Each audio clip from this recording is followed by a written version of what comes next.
Le vent de fin d'automne hurlait à travers les pics déchiquetés des rocheuses du Colorado, apportant avec lui la promesse d'un hiver précoce. Des tourbillons de poussière dansaient dans la vallée aride en contrebas, où les dernières stouffes de sauge s'accrochaient obstinément à la vie dans un sol impitoyable. C'était une région qui brisait l'esprit des hommes aussi facilement qu'elle brisait leur corps. Une terre où les faibles périssaient et où même les plus forts ne faisaient que survivre. Ezra Hawthorne avait fait de la paix avec sa maîtresse sévère il y a des années. Sa cabane, construite à partir de rondins de pin qu'il avait abattus lui-même, était nichée dans un bosquet de trembles à 5 kilomètres en amont de la montagne, loin de ce qui pouvait ressembler à la civilisation, un ensemble de bâtiments délabrés qui osèrent s'appeler Copper Creek. L'isolement lui convenait parfaitement. Au cours des 5 années qui s'étaient écoulées depuis qu'il avait enterré sa femme et sa fille sous le vieux peuplier près du ruisseau, il avait découvert que la solitude était la seule compagne qui ne lui rappelait pas ce qu'il avait perdu. Ce matin-là, Ezra descendait le sentier de montagne sur sa mule, son fusil Winchester sur les genoux et ses sacoches vides, à l'exception d'une petite bourse remplie de pièces d'argent. Son voyage mensuel en ville était une nécessité qu'il endurait plutôt qu'il n'appréciait. Du sel, du café, des munitions et peut-être une bouteille de whisky si ses fonds le permettaient. Tels étaient ses seuls besoins. Il n'avait que faire des commérages et des regards en coin qui accompagnaient gratuitement chaque achat. Le soleil montait dans le ciel tandis qu'il descendait le sentier périlleux. Son souffle était visible dans l'air vif en contrebas. Copper Creek s'étalait comme une plaie purulente dans le paysage. De la fumée s'élevait des cheminées, et même à cette distance, il pouvait entendre les notes discrètes d'un piano mal joué provenant du saloon. Ezra attacha sa mule devant le magasin général de Morrison et fit ses achats avec sa concision habituelle. Le vieux Morrison, habitué aux manières taciturnes de l'homme des montagnes, remplit sa commande sans tenter d'engager la conversation. Une fois ses provisions assurées, Ezra aurait dû retourner directement à son sanctuaire, mais le whisky l'appelait, non pas par soif, mais par habitude. On buvait pour se donner du courage pour le voyage de retour. On buvait pour calmer les fantômes qui semblaient plus bruyants en ville qu'ils ne l'étaient jamais dans sa cabane. Le Saloon Broken Wheel était exactement ce à quoi on pouvait s'attendre d'un établissement de boissons de la frontière. La chure de bois recouvrait le sol, absorbant avec la même indifférence la bière renversée et le sang. L'air était chargé de fumée de tabac et de l'odeur aigre des corps mal lavés. Ezra poussa les portes battantes et se dirigea vers le fond du bar, le dos contre le mur, une vieille habitude qui lui avait sauvé la vie plus d'une fois. Il était en train de siroter son deuxième whisky lorsque l'agitation commença. 20 $. La voix était pâteuse, désespérée. 20 $ et elle est à toi. Ezra serra les mâchoires. Il avait déjà entendu ce genre de désespoir auparavant. Un imbécile avait bu tout son argent et essayait maintenant de vendre ce qu'il lui restait. En général, c'était une selle, parfois un pistolet. Il garda les yeux fixés sur son verre, déterminé à ne pas s'impliquer. « Allez, viens. Quelqu'un doit avoir besoin d'aide chez lui. C'est une bonne fille, forte pour son âge. » Ces mots pénétrèrent la conscience embrumée par le whisky d'Ezra comme de l'eau glacée. Lentement, il se tourna pour regarder la source du trouble. Un homme se tenait près des tables de poker, vacillant sur ses jambes. Ses vêtements indiquaient qu'il était fermier. Une salopette rapiécée, des bottes usées, le dos voûté de quelqu'un qui avait passé trop d'années derrière une charrue. Mais c'est ce qui se tenait à côté de lui qui fit froid dans le dos à Ezra. Une fillette, âgée d'à peine 8 ou 9 ans, se tenait là, les épaules voûtées et les yeux fixés sur le sol. Sa robe, autrefois bleue, avait pris la couleur du ciel d'hiver. Ses cheveux noirs tombaient en mèches emmêlées autour d'un visage aux angles marqués et aux joues creuses. Elle serrait contre sa poitrine un petit paquet de tissus, comme s'il contenait tout ce qu'elle possédait au monde, ce qui était probablement le cas. Elle sait cuisiner, nettoyer, s'occuper des animaux, continua le fermier, les mots se bousculant dans sa bouche. Il me faut juste de quoi acheter un cheval. Je ne peux pas exploiter ma concession sans cheval. Le saloon était devenu silencieux. Même le pianiste avait cessé de marteler les touches. Les hommes détournaient le regard, mal à l'aise, mais peu disposés à intervenir. Ce n'était pas la première fois que la pauvreté poussait quelqu'un à de tels extrêmes. Et ce ne serait pas la dernière. « C'est ta fille, Silas, » dit quelqu'un à voix basse. « Tu ne peux pas. Tu ne peux pas quoi? Le fermier. » Silas se retourna brusquement, chancelant. Tu ne peux pas quoi? Je ne peux pas la nourrir. Je ne peux pas lui offrir un toit. Tu proposes ton aide, Tom? Non, alors ferme-la. Ezra serra son verre si fort que ses jointures blanchirent. La scène devant lui se brouilla avec des souvenirs qu'il avait tant essayé d'enfouir. Un autre homme, à une autre époque, concluant le même pacte avec le diable. Son propre père vendant sa sœur pour payer ses dettes de jeu. La façon dont elle l'avait regardé alors que l'étranger l'emmenait, suppliant, terrifié, trahi. Il était trop jeune à l'époque, trop faible, trop effrayé. Pas maintenant. Je la prendrai. Les mots sortirent de sa bouche avant qu'il ne puisse les retenir. Toutes les têtes dans le saloon se tournèrent pour regarder l'homme des montagnes, qui parlait rarement plus de 3 mots à la fois. Salas cligna des yeux, essayant de se concentrer. Quoi? Ezra se leva, sa taille imposante se déployant depuis le tabouret de bord. J'ai dit que je la prendrais. 20 $. Il fouilla dans son manteau et en sortit les pièces d'argent, les comptant sur le bord, avec une précision délibérée. 20 $, presque tout ce qu'il avait. Assez pour un cheval. Oui, et assez pour qu'un homme se convainque qu'il n'avait pas vendu sa propre chair et son propre sang. Eh bien, dit Silas, un sourire grotesque se dessinant sur son visage. On dirait qu'on a un accord, Monsieur Hawthorne. Ezra s'avança vers eux, ses bottes résonnant lourdement sur le plancher en bois. Debout, il pouvait voir la fille trembler, mais il ne savait pas si c'était à cause du froid ou de la peur. Probablement les deux. Tu entends ça, Emma? Silas attrapa l'épaule de la fille et la secoua légèrement. Cet homme va prendre soin de toi maintenant. Tu seras gentille avec lui. Tu entends? La fille, Emma, leva enfin les yeux. Ses yeux avaient la couleur des lacs de montagne. Clairs et profonds, ils reflétaient une douleur qu'aucun enfant ne devrait connaître. Elle regarda son père, puis Ezra, puis à nouveau son père. Ses lèvres bougèrent, mais aucun son ne sortit. « Tiens. » Salas la poussa en avant. « Elle est à toi. La transaction est terminée. » Salas attrapa l'argent sur le comptoir et se dirigea vers la porte, trébuchant dans sa hâte de partir avant que sa conscience ou les spectateurs ne puissent intervenir. Il ne se retourna pas. Pas une seule fois. Ezra resta là, soudainement incertain de ce qu'il devait faire. Il avait agi par instinct, par mémoire, par une rage qu'il pensait avoir enterrée avec sa famille. Maintenant, il avait une enfant qui le regardait avec ses yeux hantés, et il n'avait aucune idée de ce qui allait suivre. « Allez, dit-il d'un ton bourru, la voix rouillée par le manque d'usage. Partons d'ici. » Il se retourna et se dirigea vers la porte, sans attendre de voir si elle le suivait. Au bout d'un moment, il entendit le léger frottement de ses chaussures usées sur la sueur. Dehors, le soleil de l'après-midi semblait trop brillant, trop normal pour ce qui venait de se passer. Ezra chargea ses provisions sur la mule, très conscient de la petite silhouette qui se tenait à quelques mètres de lui. À quoi pensait-il? Il pouvait à peine prendre soin de lui-même. Sa cabane n'était pas un endroit pour un enfant. Il devrait l'emmener à l'église, les laisser lui trouver une famille convenable. Mais quand il la regardait, voyait la façon dont elle se tenait, comme prête à s'enfuir à tout moment, il savait qu'il ne pouvait pas. Quelqu'un avait laissé tomber cet enfant. Beaucoup de gens. Il ne voulait pas ajouter son nom à cette liste. « Tu as déjà monté une mule ?» demanda-t-il. Elle secoua la tête. « Eh bien, viens. Nous avons une longue marche devant nous si nous voulons arriver avant la nuit. » Il la souleva pour l'installer sur le dos de la mule. Surprise par son poids plume, elle s'assit raide, visiblement terrifiée à l'idée de tomber, mais trop fière ou trop effrayée pour demander de l'aide. « Tiens-toi à la corne de la selle, » lui dit-il en ajustant les provisions pour lui faire plus de place. « Bessie est stable. Elle ne te laissera pas tomber. » Ils quittèrent Copper Creek alors que les ombres commençaient à s'allonger. L'homme, l'enfant et la mule progressaient lentement sur le sentier de montagne. Ezra marchait devant, menant Bessie par sa corde, son fusil maintenant en bandoulière dans son dos. Emma chevauchait en silence, ses petites mains crispées autour de la corne de la selle. Le premier kilomètre s'écoula sans un mot. Le deuxième aussi.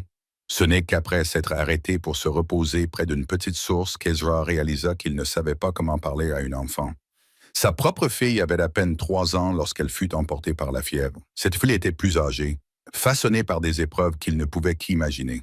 « Il y a de l'eau, » dit-il inutilement en montrant la source. « Si tu as soif, dit Tartan, dit-elle en descendant prudemment de la mule et en s'approchant de la source comme un animal épuisé. Elle prit de l'eau dans ses mains et but, puis s'aspergea le visage.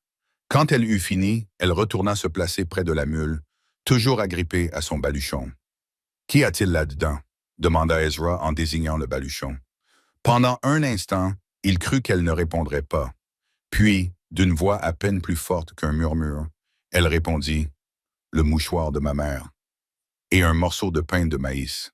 Quand avez-vous mangé pour la dernière fois ?» Elle haussa les épaules. Ezra fouilla dans une sacoche et en sortit un morceau de viande séchée. Ce n'était pas grand-chose, mais c'était tout ce qu'il avait.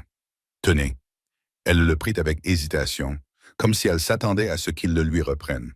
Comme il ne le fit pas, elle mordit dedans, mâchant lentement pour le faire durer. Ils continuèrent leur route alors que le soleil commençait à descendre derrière les sommets occidentaux. La température baissa rapidement à cette altitude, et Ezra remarqua qu'Emma tremblait. Sans un mot, il ôta son manteau et le posa sur ses épaules. Il engloutissait son petit corps, tombant jusqu'au ventre de la mule, mais il la tiendrait au chaud. Le sentier devenait plus raide, plus dangereux par endroits. Ezra devait guider Bessie avec précaution autour des érosions et des arbres tombés. Pendant tout ce temps, son esprit tournait à toute vitesse. Qu'avait-il fait? Comment pouvait-il s'occuper de cet enfant alors qu'il avait si lamentablement échoué avec sa propre famille? Mais à chaque fois, le doute s'insinuait dans son esprit. Il se souvenait du visage de sa sœur. Il se souvenait être resté figé alors qu'on l'emmenait. Il se souvenait avoir retrouvé son corps 3 ans plus tard dans un bordel de Denver. La maladie et le désespoir avaient détruit ce que l'innocence n'avait pas déjà détruit. Il ne laisserait pas cela se reproduire. Pas avec cette fille. Pas sous sa surveillance. La cabane apparut juste au moment où les derniers rayons du soleil teintaient les sommets de rouge. Elle semblait encore plus petite et isolée que d'habitude, un avant-poste solitaire dans l'immensité des montagnes. « Nous y sommes, » dit Ezra en aidant Emma à descendre de la mule. « Chez nous. » Elle resta là, son manteau étalé à ses pieds, regardant la cabane de ses yeux bleus indéchiffrables. Pendant un instant, aucun d'eux ne bougea. Puis, serrant son baluchon contre elle, elle fit un petit pas vers la porte. Ce n'était pas de la confiance, pas encore, mais c'était un début. L'intérieur de la cabane était spartiate, façonné par des années de vie solitaire. Une seule pièce servait à tout, cuisine, chambre et salon en un. La cheminée en pierre dominait un mur, froide à présent, mais portant les traces noircies d'innombrables feux. Un lit étroit occupait un coin. Une table rustique et 2 chaises en occupaient un autre. Des grains de poussière dansaient dans la lumière déclinante qui filtrait à travers la seule fenêtre, avec une efficacité acquise par l'habitude, allumant un feu dans l'âtre. Le petit bois sec prit rapidement, et bientôt des flammes oranges léchaient les bûches plus grosses. La chaleur commença à envahir l'espace froid, repoussant le froid de la montagne qui s'était installée dans les eaux de la cabane. Emma se tenait juste à l'entrée, toujours enveloppée dans son manteau trop grand, observant chacun de ses mouvements avec ses yeux attentifs. Elle lui rappelait les créatures sauvages qui s'aventuraient parfois près de sa cabane, prêtes à s'enfuir à la moindre provocation. « Tu peux t'asseoir, » dit-il en lui indiquant l'une des chaises. « Je vais nous préparer quelque chose à manger. » Elle se dirigea lentement vers la chaise, s'assit sur le bord comme si elle pouvait devoir s'enfuir à tout moment. Elle serrait toujours son paquet contre sa poitrine, tel un talisman contre l'inconnu. Les réserves alimentaires d'Ezra étaient basiques. Du porc salé, des haricots, des tacos durs et quelques pommes de terre flétries provenant de son petit jardin. Il se mit à préparer un repas simple, conscient que les yeux de la jeune fille suivaient ses mouvements. La routine familière de la cuisine calma quelque peu ses nerfs. C'était quelque chose qu'il savait faire. Cela ne nécessitait ni parole, ni compréhension, ni aucune des choses qu'il avait perdu l'habitude de faire. Il répartit les maigres portions entre 2 assiettes en étain, lui donnant la plus grande part sans faire de commentaires. Elle fixait la nourriture comme si elle n'avait jamais vu de haricots et de porc auparavant. « Allez-y, dit-il, ce n'est pas très raffiné, mais ça vous remplira le ventre. » Elle prit la fourchette avec hésitation, mangeant de petites bouchées avec précaution. Il remarqua qu'elle ne cessait de lui jeter des regards entre 2 bouchées, comme si elle s'attendait à ce qu'il lui reprenne son assiette. Depuis combien de temps n'avait-elle pas mangé un vrai repas? Des jours, des semaines, ils mangèrent en silence.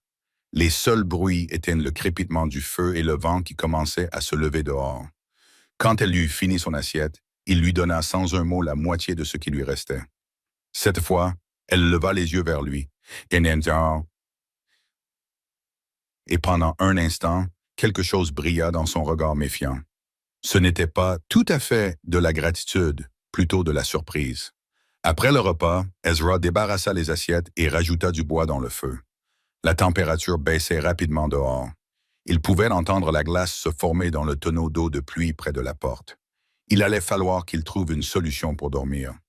La cabane n'avait qu'un seul lit, et même s'il avait dormi par terre de nombreuses fois dans sa vie, il ne pouvait pas demander à une enfant de faire de même. « Tu prendras le lit, dit-il d'une voix qui résonna dans le silence de la cabane. Je me ferai un lit près du feu. Il s'affaira à rassembler des couvertures, essayant de créer un semblant de confort sur le sol dur. Quand il se retourna, il constata qu'Emma avait quitté sa chaise pour se réfugier dans un coin de la pièce, blottie contre le mur, serrant son paquet contre elle. « Que fais-tu » Elle ne répondit pas, se recroquevillant davantage dans le coin, à la lueur vacillante du feu. Il pouvait la voir trembler, non pas de froid cette fois, mais de peur. Une peur viscérale, profonde. La compréhension le frappa comme un coup physique. Bien sûr qu'elle avait peur. Elle avait été vaincue par son propre père à un inconnu. Un homme des montagnes grand et bourru qui l'avait emmené dans une cabane isolée à des kilomètres de tout. En imaginant la suite, Ezra eut la nausée. Lentement, prudemment, il s'assit par terre, se faisant plus petit, moins menaçant. « Emma, dit-il doucement, j'ai besoin que tu m'écoutes. Tu peux le faire? » Elle acquiesça légèrement. « Je ne te ferai pas de mal, tu comprends? Jamais. Tu es en sécurité ici. » Elle resta collée contre le mur. Mais ses yeux étaient désormais fixés sur lui, cherchant à déceler la vérité ou le mensonge sur son visage. « J'avais une fille, poursuivit-il, les mots lui venant difficilement. Sarah, elle n'était qu'un bébé quand il déglutit. Quand elle est morte, elle et sa mère ont toutes deux succombé à la fièvre il y a 5 hivers. Pourquoi lui racontait-il cela? Il n'en avait jamais parlé à personne.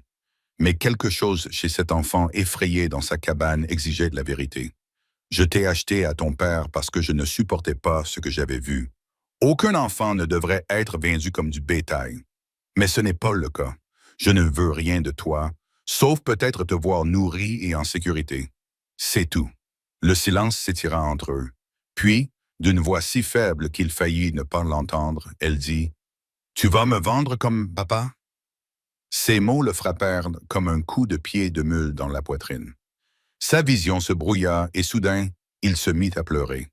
De grands sanglots qu'il avait retenus pendant 5 ans, il détourna le visage honteux de sa faiblesse, mais incapable d'arrêter le flot une fois qu'il avait commencé. « Non, parvint-il à dire entre 2 sanglots. Jamais. Tu m'entends? Jamais. » Lorsqu'il reprit enfin le contrôle, essuyant son visage de ses mains rugueuses, il constata qu'Emma s'était légèrement éloignée du mur.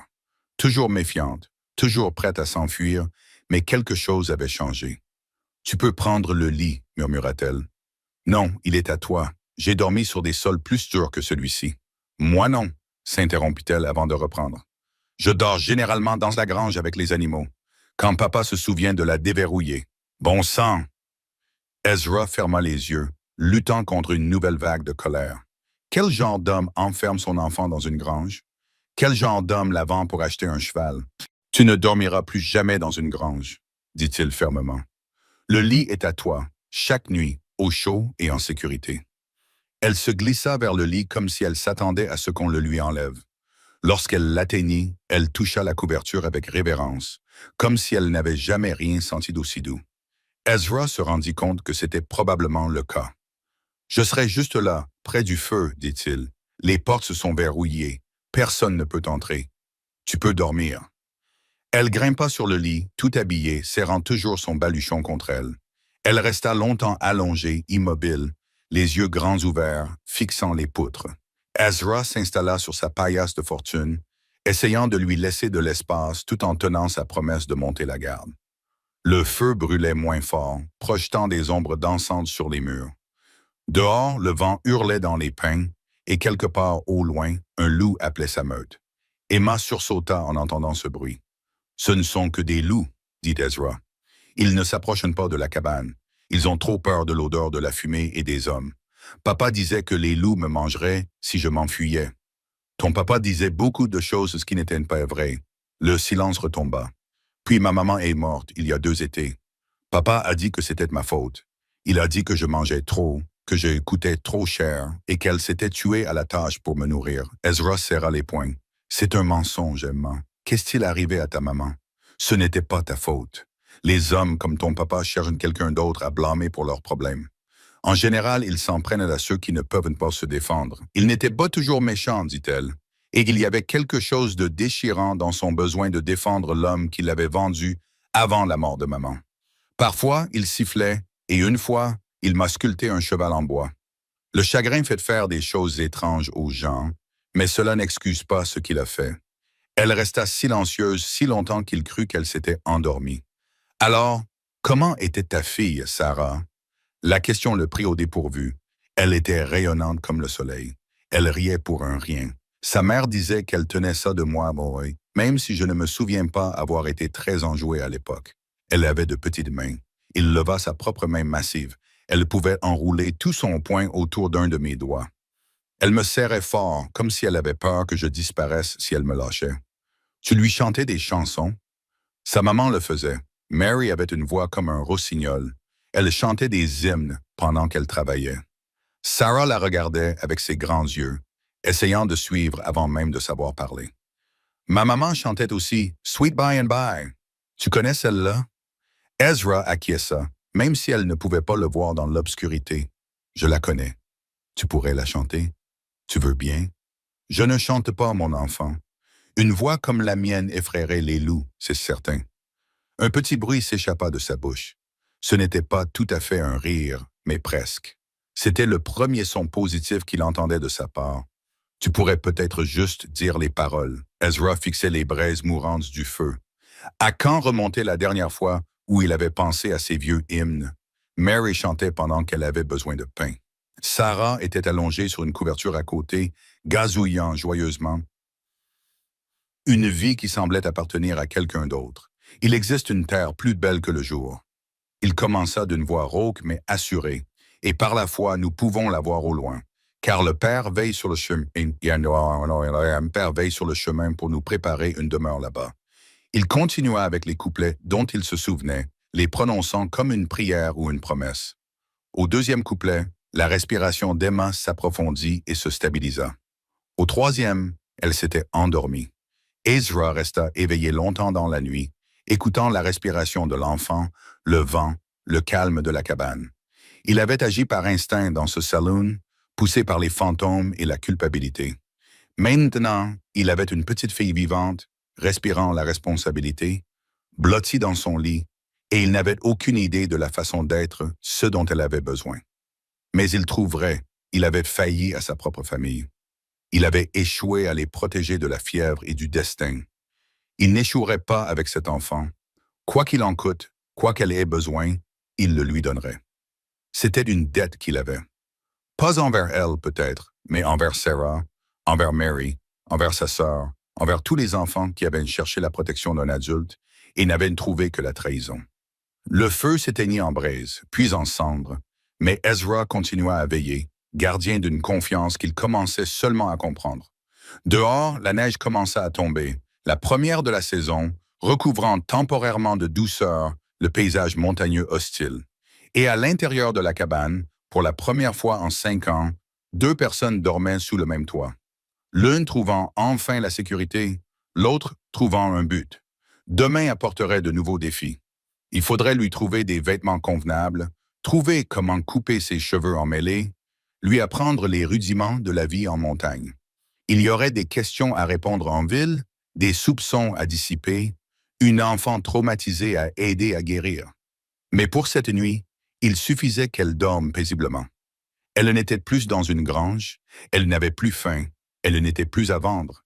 Il suffisait qu'il ait tenu sa promesse, la première d'une longue série qu'il avait l'intention de tenir.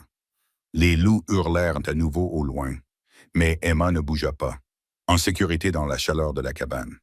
Protégée par l'homme qui avait juré de ne jamais la vendre, de ne jamais lui faire de mal, de ne jamais l'abandonner. Elle continua de dormir, et Ezra veilla sur elle, comme il avait autrefois veillé sur un autre enfant dans une autre vie, quand il croyait encore que le monde pouvait être bienveillant. Les premières neiges de l'hiver avaient laissé place au dégel printanier, et avec lui vint une transformation dans la petite cabane à flanc de montagne. Ce qui avait commencé comme un arrangement maladroit entre un homme accablé de chagrin et une enfant effrayée s'était lentement transformé en quelque chose qui ressemblait à une routine familiale. Emma se révéla être une élève rapide. En quelques semaines, elle aidait aux tâches quotidiennes que la vie à la montagne exigeait. Elle apprit à transporter l'eau du ruisseau sans en renverser, ses bras minces devenant plus forts à chaque voyage. Elle maîtrisait l'art de maintenir le feu toute la nuit, garantissant ainsi que la cabane reste chaude pendant les vagues de froid intense qui sévissaient encore dans les hautes terres. « Tiens la hache plus bas », lui avait conseillé Ezra un matin glacial, en la regardant essayer de fendre du petit bois. « Laisse le poids de la tête faire le travail. » Elle avait ajusté sa prise, abattant la petite hache avec plus de contrôle. Le bois s'était fendu proprement, et un rare sourire avait illuminé son visage. « Bien. Maintenant, empile-le avec les autres. Nous en aurons besoin avant la prochaine tempête. » Elle travailla sans se plaindre, même si Ezra pouvait voir les ampoules se former sur ses petites mains. Ce soir-là, il lui montra comment les soigner avec de la graisse d'ours et les enveloppa dans un tissu propre. « Mes mains deviendront aussi résistantes que les tiennes ?» demanda-t-elle en examinant ses paumes calleuses. « Avec le temps, tout prend du temps ici. Les leçons allaient au-delà des simples tâches ménagères. » Ezra lui apprit à lire le temps et le mouvement des nuages, le comportement des oiseaux, l'odeur du vent. Il lui montra comment identifier les traces dans la neige, celles des lapins, des cerfs, des élans, et les signes plus dangereux des ours et des pumas. « Tu vois ici? » Il s'agenouilla à côté d'une empreinte nette dans la boue près du ruisseau. Un puma, une femelle, d'après la taille, elle a probablement des petites quelque part dans les environs. Emma examina attentivement la trace. « Comment sais-tu que c'est une femelle? » Les mâles sont plus grands, plus lourds, leurs pattes sont plus écartées. Celles-ci se déplacent prudemment, elles chassent du petit gibier. Les mères qui ont des petits à nourrir ne prennent pas de grands risques. Elle absorbait ses leçons avec l'intensité de quelqu'un qui comprenait que le savoir était synonyme de survie. Contrairement aux enfants de la ville, qui apprenaient à lire dans l'espoir abstrait d'une vie meilleure, Emma apprenait parce que l'ignorance dans les montagnes pouvait signifier la mort. La transformation ne concernait pas seulement ses compétences. Lentement, prudemment, elle commença à sortir de la coquille de peur dans laquelle elle s'était enfermée. Comme une armure, elle ne sursautait plus lorsqu'il bougeait brusquement. Elle commença à poser des questions, timidement au début, puis avec une confiance croissante. « Pourquoi vis-tu ici tout seul? » demanda-t-elle un soir alors qu'il nettoyait des peaux de lapin. Ezra réfléchit à sa réponse. « Je n'ai pas toujours été seul. Après la mort de ma famille, la ville me semblait trop peuplée. Trop de souvenirs. Les montagnes. Ne pose pas de questions. Ne juge pas. Demande simplement un travail honnête. Il te manque? Ta famille? Tous les jours? » Elle acquiesça, comprenant la perte d'une manière qu'aucun enfant ne devrait comprendre. « Ma maman me manque. Pas papa. Est-ce mal? Il n'y a rien de mal à cela. Les personnes qui ont été gentilles avec nous nous manquent. C'est naturel. L'été apportait de nouveaux défis et de nouvelles opportunités. La montagne s'éveillait à la vie. Les prairies se couvraient de fleurs sauvages. Les ruisseaux gonflaient avec la fonte des neiges. Le gibier était abondant. Ezra apprit à Emma à poser des pièges pour attraper des lapins, à distinguer les plantes comestibles des plantes vénéneuses, à pêcher dans les ruisseaux froids de montagne. « Patience », murmura-t-il alors qu'elle tenait la canne à pêche artisanale, luttant contre l'envie de tirer à chaque ondulation. Les poissons sont plus intelligents qu'ils n'en ont l'air. Attends qu'ils mordent vraiment. Lorsqu'elle a enfin attrapé sa première truite, une petite truite arc-en-ciel qui scintillait comme de l'argent au soleil, son cri de triomphe a résonné dans les parois du canyon. Ce soir-là, elle l'a nettoyée et cuisinée elle-même, puis la lui a présentée avec une fierté qui lui a serré le cœur. « C'est le meilleur poisson que j'ai jamais mangé », a-t-il dit, et il le pensait vraiment. Mais les leçons les plus importantes étaient celles qui lui apprenaient à se défendre. Ezra avait vécu trop longtemps dans une région hostile pour se faire des illusions sur la bonté des hommes. L'histoire d'Emma était la preuve que le danger ne venait pas toujours des loups ou des ours. Il commença par les bases. Comment manier un couteau ou frapper si elle était saisie, comment utiliser sa petite toe comme un avantage plutôt que comme une faiblesse. Un homme s'attend à ce qu'un autre homme se batte de front, expliqua-t-il en lui montrant une position défensive. Mais tu es petite, rapide. Utilise cela. Vise les genoux, les parties molles, puis cours. Cours toujours. Va à la cabane, barre la porte et n'ouvre à personne d'autre que moi. Elle s'entraîna avec la concentration sérieuse de quelqu'un qui avait déjà appris que le monde pouvait être cruel. Quand il lui donna un petit couteau en acier de bonne qualité avec un manche en os qui s'adaptait à sa main, elle le traita avec le respect que la plupart des filles réservaient à leurs poupées. « Et si quelqu'un vient pendant que tu es parti? » demanda-t-elle. « Alors tu fais ce que je t'ai appris, et si tu ne peux pas atteindre la cabane, tu te caches. Ces montagnes regorgent de cachettes. Je te montrerai les meilleures. » Il lui fit découvrir le réseau de grottes plus haut dans la montagne. L'arbre creux qui semblait solide de l'extérieur, les formations rocheuses qui créaient des abris naturels. Chaque endroit était approvisionné à une fourniture de base. Couverture, nourriture séchée, eau, munitions pour le petit fusil qu'il lui apprenait à utiliser. Les leçons de terre étaient peut-être les plus importantes. Au début, le calibre 22 semblait énorme dans ses petites mains, mais elle était déterminée à le maîtriser. Reste stable. Ezra la guidait tandis qu'elle visait une cible qu'il avait installée. Un morceau d'écorce avec des cercles dessinés au charbon. Expire lentement. Appuie doucement. Ne bouge pas brusquement. Le bruit du fusil fit s'envoler les oiseaux des arbres voisins. Son tir était loin du but, mais elle s'ajusta immédiatement, prête à réessayer. « Bien, tu n'as pas bronché. C'est déjà la moitié du chemin. » À la fin de l'été, elle réussissait à toucher la cible la plupart du temps et avait même abattu un lapin pour la marmite, même si la fierté sur son visage se mêlait à la tristesse pour la créature. « C'est normal d'avoir de la peine pour lui, » lui dit Ezra, alors qu'elle l'aidait à nettoyer le gibier. « Cela montre que tu as bon cœur, mais ici nous prenons ce dont nous avons besoin pour survivre. Rien de plus. Nous utilisons tout ce que nous pouvons. Nous ne gaspillons rien. C'est ainsi que nous honorons ceux qui meurent pour nous permettre de vivre. » Le véritable test de son entraînement survint de manière inattendue un jour au début de l'automne. Ezra était parti vérifier ses pièges, laissant Emma s'occuper de la cabane. Il était parti depuis environ 2 heures lorsqu'il entendit le coup de feu. Un seul coup de 22 qui résonna dans la montagne. Il courut, la peur lui donnant des ailes. Une douzaine de scénarios lui traversèrent l'esprit, tous plus terribles les uns que les autres. Quand il déboula dans la clairière autour de la cabane, fusil à la main, il trouva Emma debout sous le porche, le calibre 22 fumant dans ses mains et un ours noir très surpris s'éloignant péniblement dans la forêt. Il essayait d'entrer dans la cave à légumes, dit-elle, la voix calme malgré le tremblement de ses mains. Je me suis souvenu de ce que tu m'avais dit. Tirer d'abord au-dessus de leur tête, les effrayer. Ezra sentit ses genoux fléchir de soulagement. Tu as bien fait, Emma. Tu as vraiment bien fait cette nuit-là. Elle s'assit près de lui, près du feu, plus près que d'habitude, encore sous le coup de l'excitation de la journée. J'avais peur, admit-elle doucement. Il serait idiot de ne pas l'avoir. Il ne faut pas prendre les ours à la légère. Mais tu as gardé ton sang-froid, tu as fait ce qu'il fallait faire. C'est ce qui compte. Aurais-tu tiré s'il n'était pas parti? S'il t'avait menacé sans hésitation? Elle comprit ce qui circulait entre eux sans qu'il soit nécessaire d'ajouter un mot. Les montagnes étaient magnifiques, mais impitoyables. Il fallait parfois faire des choix difficiles, mais on les faisait pour protéger ce qui comptait et quelque part en chemin, sans qu'aucun d'eux ne se rende vraiment compte quand ils étaient devenus ce qui comptait l'un pour l'autre. Alors que l'automne s'installait, apportant avec lui la promesse d'un autre hiver rigoureux, Ezra regardait Emma se déplacer dans la cabane avec une confiance grandissante. Elle avait pris du poids. Elle n'était plus le squelette enveloppé de haillons qu'il avait ramené chez lui ce jour-là. Ses cheveux, autrefois emmêlés et ternes, brillaient de santé après avoir été soigneusement coiffés et nourris correctement. Mais plus que cela, c'était le changement dans ses yeux.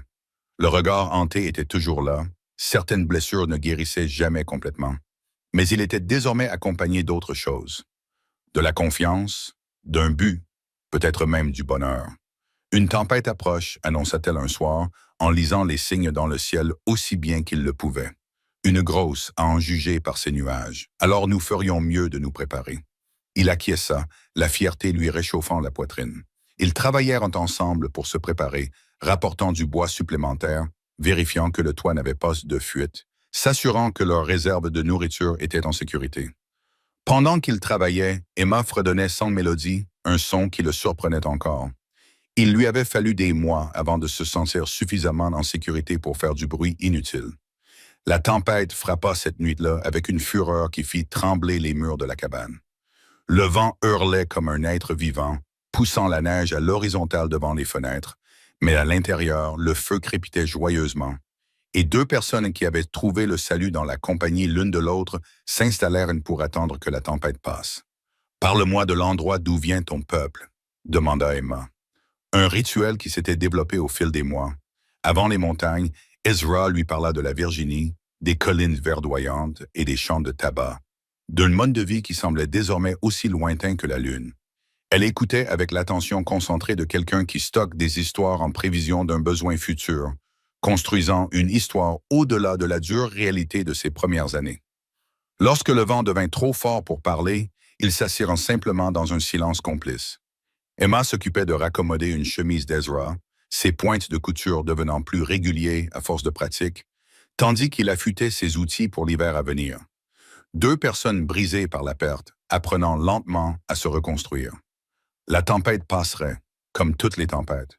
L'hiver arriverait avec ses défis, et à Copper Creek, les rumeurs sur l'homme des montagnes et l'enfant qu'il avait acheté continueraient de circuler, devenant de plus en plus sombres à chaque fois qu'elles étaient répétées. Mais pour l'instant, à cet instant précis, ils étaient en sécurité. Ils étaient au chaud. Ils étaient ensemble. Et pour deux âmes qui avaient trop connu le froid et la solitude, cela suffisait. Les coups frappés à la porte de la cabane à l'aube étaient secs et autoritaires. Ezra était déjà réveillé. Il l'était depuis qu'il avait entendu les chevaux gravir le sentier. La vie à la montagne avait appris à un homme à avoir le sommeil léger. « Emma, dit-il doucement, en lui touchant l'épaule. « Habille-toi, nous avons de la visite. » Elle se réveilla instantanément. La fatigue de ses premières années ne s'était jamais complètement estompée, malgré des mois de sécurité. Son regard se porta immédiatement sur le fusil près de la porte, mais Ezra secoua la tête. Ce n'est pas ce genre de problème, mais reste en retrait.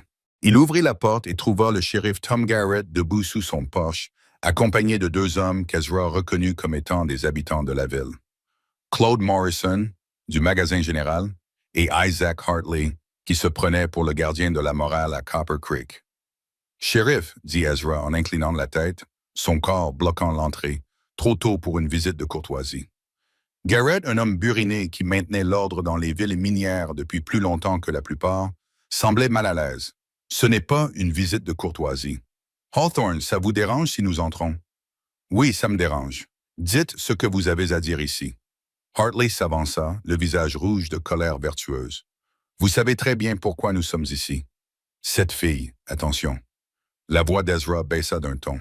« C'est dangereux. Choisissez vos mots avec soin. » Hartley. Le shérif posa une main retenue sur le bras de Hartley. « Nous avons reçu des plaintes, Hawthorne, des inquiétudes concernant le bien-être de l'enfant. Les gens parlent toujours, surtout quand ils n'ont rien de mieux à faire. C'est différent. » Morrison prit de la parole. Il évitait le regard d'Ezra. Un homme vivant seul avec une jeune fille, sans lien de parenté, sans surveillance adéquate. Ça ne semble pas normal. Et qu'est-ce qui vous semblerait normal? Demanda Ezra. La laisser avec un père qui l'a vendue pour de l'argent afin de pouvoir boire? Vous auriez peut-être préféré qu'elle finisse avec n'importe qui d'autre qui avait 20 $ ce jour-là. Ce n'est pas Hartley qui a commencé. Quoi? Ce n'est pas votre problème? Ce n'était pas votre problème quand Silas Kane titubait ivre tous les jours pendant que sa fille avait faim? Ce n'était pas votre problème quand il l'enfermait dans la grange. Mais maintenant qu'elle est nourrie et en sécurité, vous êtes soudainement tous des citoyens concernés. Emma apparut à ses côtés, habillée mais pieds nus, le petit visage marqué par des traits obstinés. « Je veux rester ici, dit-elle clairement. Monsieur Hawthorne prend bien soin de moi. » Les yeux de Hartley se plissèrent. « Bien sûr que tu dirais ça. Il t'a probablement menacé. » Les mots moururent dans sa bouche quand Ezra fit un pas en avant. Le shérif intervint rapidement. Personne n'accuse personne de quoi que ce soit, mais vous comprenez. Hawthorne, nous devons enquêter sur ces choses-là. C'est mon travail. Alors faites votre travail, dit Ezra. Regardez autour de vous, posez vos questions, mais ensuite laissez-nous tranquilles. Garrett acquiesça, semblant soulagé par cette coopération. La fille était en bonne santé et mangeait à sa faim. Je mange mieux que jamais, dit Emma avant qu'Ezra n'ait le temps de répondre. 3 fois par jour, avec de la viande à presque tous les repas. Et il t'apprend à lire et à écrire. Emma disparut à l'intérieur et revint avec une ardoise couverte de lettres soigneusement tracées et de simples calculs. Nous nous entraînons tous les soirs. Je sais maintenant lire la Bible. Et M. Hawthorne m'apprend à faire des comptes. Morrison examina l'ardoise. La surprise se lisait sur son visage. C'est du bon travail, mieux que la plupart des enfants du village. Le shérif acquiesça. Il regarda Ezra avec une nouvelle considération.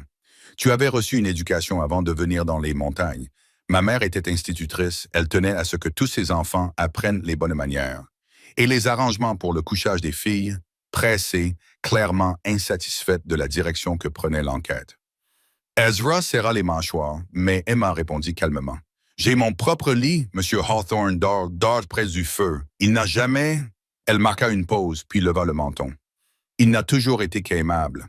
La première nuit, j'avais peur et il m'a parlé de sa fille qui était morte. Il a pleuré.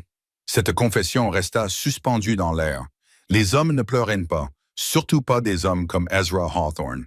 Le fait qu'il ait eu cet enfant qui avait été témoin de cela sembla changer quelque chose dans l'atmosphère. Puis-je leur montrer mes affaires? Demanda Emma à Ezra. Il acquiesça et elle conduisit les hommes à l'intérieur. La cabane était propre et bien rangée, clairement un foyer plutôt qu'un simple abri. Dans le coin d'Emma se trouvait son lit, soigneusement fait, avec un petit coffre qu'Ezra avait construit pour ses affaires. Elle l'ouvrit fièrement, montrant la nouvelle robe qu'il avait fait confectionner par Mme Patterson, son manteau d'hiver, les livres qu'il avait achetés pour son éducation.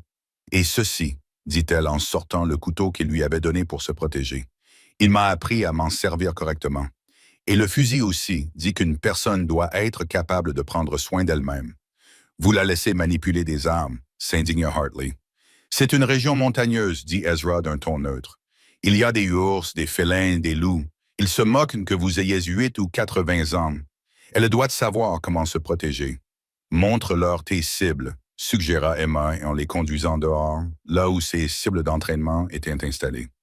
Les groupements étaient impressionnants pour n'importe qui, et encore plus pour une enfant. Le shérif Garrett siffla doucement. C'est du beau travail. Elle a un don naturel, dit Ezra, incapable de cacher sa fierté. Une main sûre, un bon œil. Ils visitèrent le reste de la petite propriété. La cave était remplie de conserves et de viande fumée. La remise à bois contenait suffisamment de bûches pour passer l'hiver. Le petit potager était déjà prêt pour les semis de printemps. Vous avez bien fait, acheteur, admit Morrison à contre-cœur. Je le vois bien. Mais Hartley n'avait pas fini. Ce n'est toujours pas convenable. Une fille a besoin de l'influence d'une femme. Elle a besoin d'être entourée d'autres enfants. Elle a besoin d'une éducation chrétienne appropriée. Je lui lis la Bible tous les dimanches. Ezra l'interrompit. Elle connaît ses prières. Quant aux autres enfants, vous pouvez envoyer les vôtres ici pour jouer si vous êtes si préoccupé par son éducation sociale. L'offre fut accueillie par un silence gêné. Personne n'enverrait ses enfants dans la montagne, dans la cabane de l'ermite. Et ils le savaient tous. « Et l'école » demanda le shérif. « Au printemps, elle devrait être à l'école avec les autres enfants. »« J'y ai pensé, » admit Ezra. « Je l'y ai préparé. Au printemps, quand la neige aura fondu, je l'amènerai régulièrement à l'école. » « Vraiment ?» Emma le regarda, surprise. « Mais les autres enfants apprendront à te traiter correctement ou ils auront affaire à moi, » dit Ezra fermement. Le shérif acquiesça, satisfait. « C'est tout ce que j'avais besoin d'entendre. Morrison, avez-vous d'autres préoccupations? » Le commerçant secoua la tête, l'air honteux d'avoir participé à l'enquête. Mais Hartley resta obstiné. « Ce n'est pas fini, déclara-t-il. Cet enfant a besoin d'un foyer convenable avec de bons chrétiens comme vous. » La voix d'Ezra était d'un calme mortel. « Dites-moi, Hartley, où était votre charité chrétienne lorsque son père la vendait? Où était votre foyer convenable à ce moment-là? C'est différent. Non, ça ne l'est pas. Vous ne vouliez pas de ce fardeau à l'époque, et vous ne le voulez pas maintenant. Vous voulez juste vous sentir vertueux. Eh bien, trouvez une autre cause. Cet enfant reste avec moi. Emma glissa sa main dans celle d'Ezra, un geste qui n'échappa pas au shérif. Je pense que nous en avons vu assez. Garrett a dit que l'enfant était en bonne santé, éduqué et bien traité, à moins que quelqu'un n'ait des preuves d'actes répréhensibles, et pas seulement des ragots et des spéculations. Je ne vois aucune raison d'intervenir. Vous le regretterez. Hartley a prévenu. Quand quelque chose arrivera, la seule chose qui arrivera, l'a interrompu le shérif, c'est que vous laisserez ces gens tranquilles. C'est un ordre, Isaac. Alors que les hommes s'apprêtaient à partir, Emma s'avança. Monsieur Hartley, je tiens à vous remercier. L'homme eut l'air surpris. Me remercier? Oui, monsieur. Pour avoir pris la peine de venir voir si j'allais bien, même si vous vous êtes trompé au sujet de monsieur Hawthorne. C'est bon de savoir que des gens veillent sur les enfants. Si davantage de personnes faisaient comme vous, mon père n'aurait peut-être pas pu me vendre. Ces mots, prononcés avec une innocence enfantine, frappèrent comme des coups de marteau. Hartley rougit profondément, marmonna quelque chose d'incohérent et se précipita vers son cheval. Le shérif Garrett s'attarda un instant. « Elle est intelligente, dit-il doucement à Ezra. Vous faites ce qu'il faut pour elle. Tout le monde peut le voir. Mais Hartley n'est pas le seul à avoir des inquiétudes. Il y aura d'autres rumeurs, d'autres problèmes. Je sais. L'amener régulièrement à l'école aidera, que les gens la voient, qu'ils voient à quel point elle s'épanouit. La peur grandit dans l'obscurité. Mettez-la en lumière. » Près leur départ, Emma resta silencieuse, debout à côté d'Ezra sous le porche, tandis qu'il regardait les cavaliers disparaître au loin sur le sentier. « Tu n'as pas besoin de m'envoyer à l'école, dit-elle finalement. Je peux tout apprendre ici. Non, le shérif a raison. Tu dois en savoir plus que ce que je peux t'apprendre. Et tu dois apprendre à côtoyer les gens. Même ceux qui chuchotent et te montrent du doigt. Ils seront méchants. Certains le seront, mais tu es plus forte qu'ils ne le pensent. Tu as survécu à pire que des mots. » Elle s'appuya légèrement contre lui. Une confiance qui le surprenait encore. « Et s'ils essaient de m'emmener, ils devront passer par moi.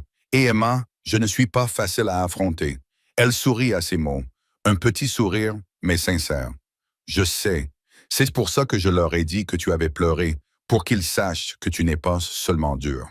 Tu es aussi bon. » Ils restèrent debout ensemble, tandis que le soleil montait dans le ciel, projetant de longues ombres à travers la clairière. Cette visite avait été un avertissement. Ezra savait que la ville les surveillerait de plus près, surtout quand Emma commencerait à aller à l'école. Il y aurait plus de questions, plus d'accusations, plus de tentatives pour les séparer.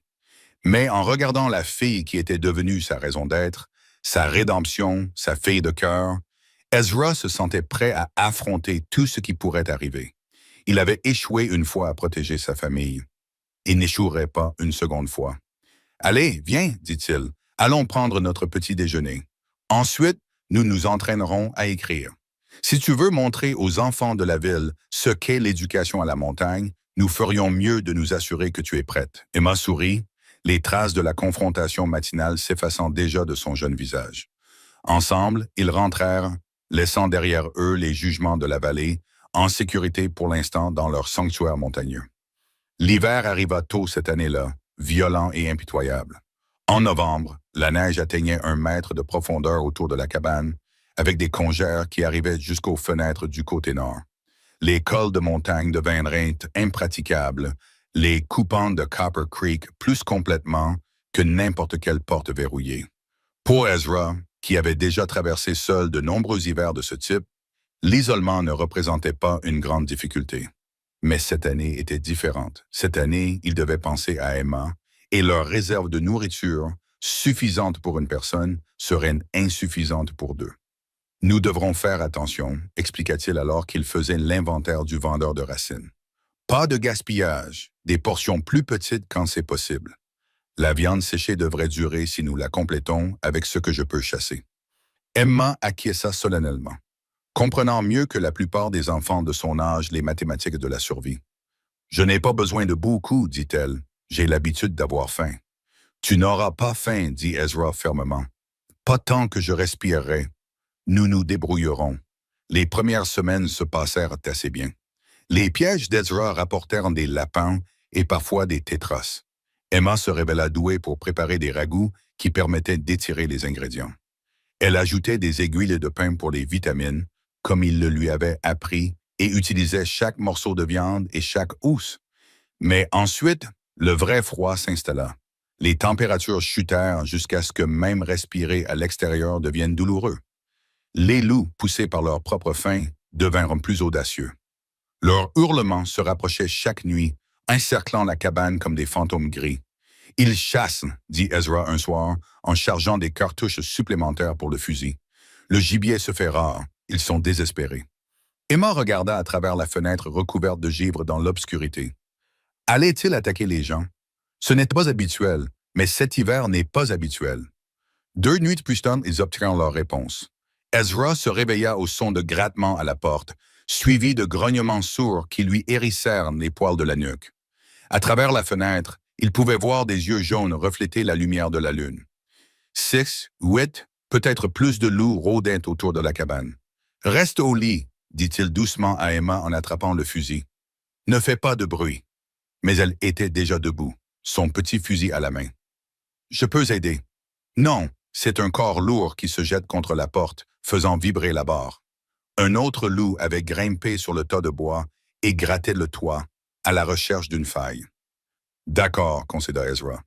Mais tu fais exactement ce que je te dis. Nous allons les effrayer, pas déclencher une guerre. » Ils se placèrent à des fenêtres opposées. Au signal d'Ezra, ils tirèrent simultanément dans l'air. Les détonations retentirent dans les montagnes. Les loups se dispersèrent, mais pas loin. Ils se regroupèrent à la lisière de la clairière, faisant les 100 pas. Attendant. « Ils reviendront, » dit Ezra d'un ton sombre. « Il nous faut plus de bois à l'intérieur. On ne peut pas laisser le feu s'éteindre, même pas une minute. La fumée et la lumière sont les seules choses qui les tiennent à distance. » Ils passèrent les jours suivants en état de siège. Ezra fit des courses périlleuses jusqu'au tas de bois, tandis qu'Emma montait la garde avec son fusil. Une fois, un loup lui fonça dessus alors qu'il chargeait ses bras de bûche. Le tir d'Emma, visant le sol près de l'animal, le fit dévier à la dernière seconde. « Bien tiré », allaita-t-il en rentrant à l'intérieur. « Tu restes calme sous la pression. Tu as tout ce qu'il faut pour devenir une vraie femme des montagnes. » Elle rayonna de joie à ses compliments, mais l'inquiétude plissa son jeune visage. Le bois ne durerait pas éternellement. Non, il était d'accord, mais leur audace non plus. La tempête arrivait. Ils allaient se terrer. Attendre qu'elle passe.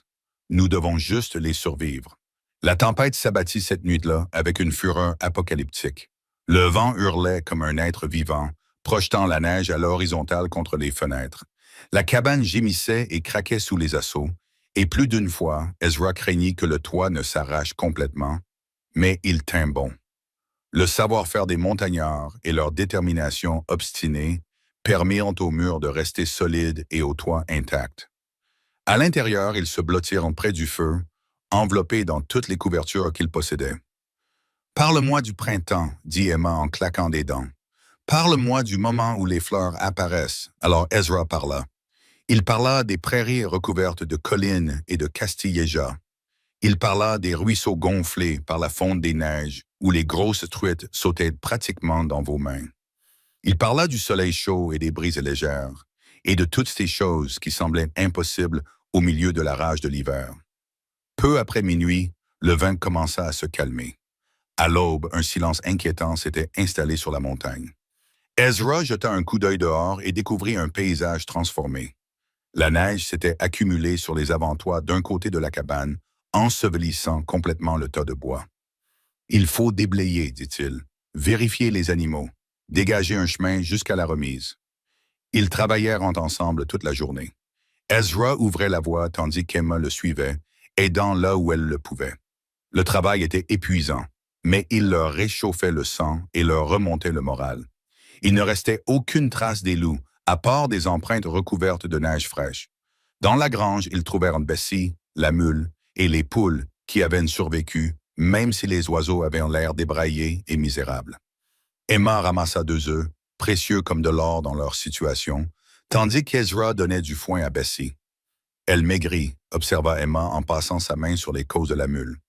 Nous aussi, mais nous allons nous en sortir, comme toujours. Ce soir-là, alors qu'ils mangeaient leur maigre souper composé d'un ragoût de lapin et de pain de maïs préparé avec le reste de leurs provisions, Emma demanda « As-tu eu peur pendant la tempête ?» Ezra envisagea de mentir afin de préserver son image d'homme invulnérable, mais elle méritait la vérité.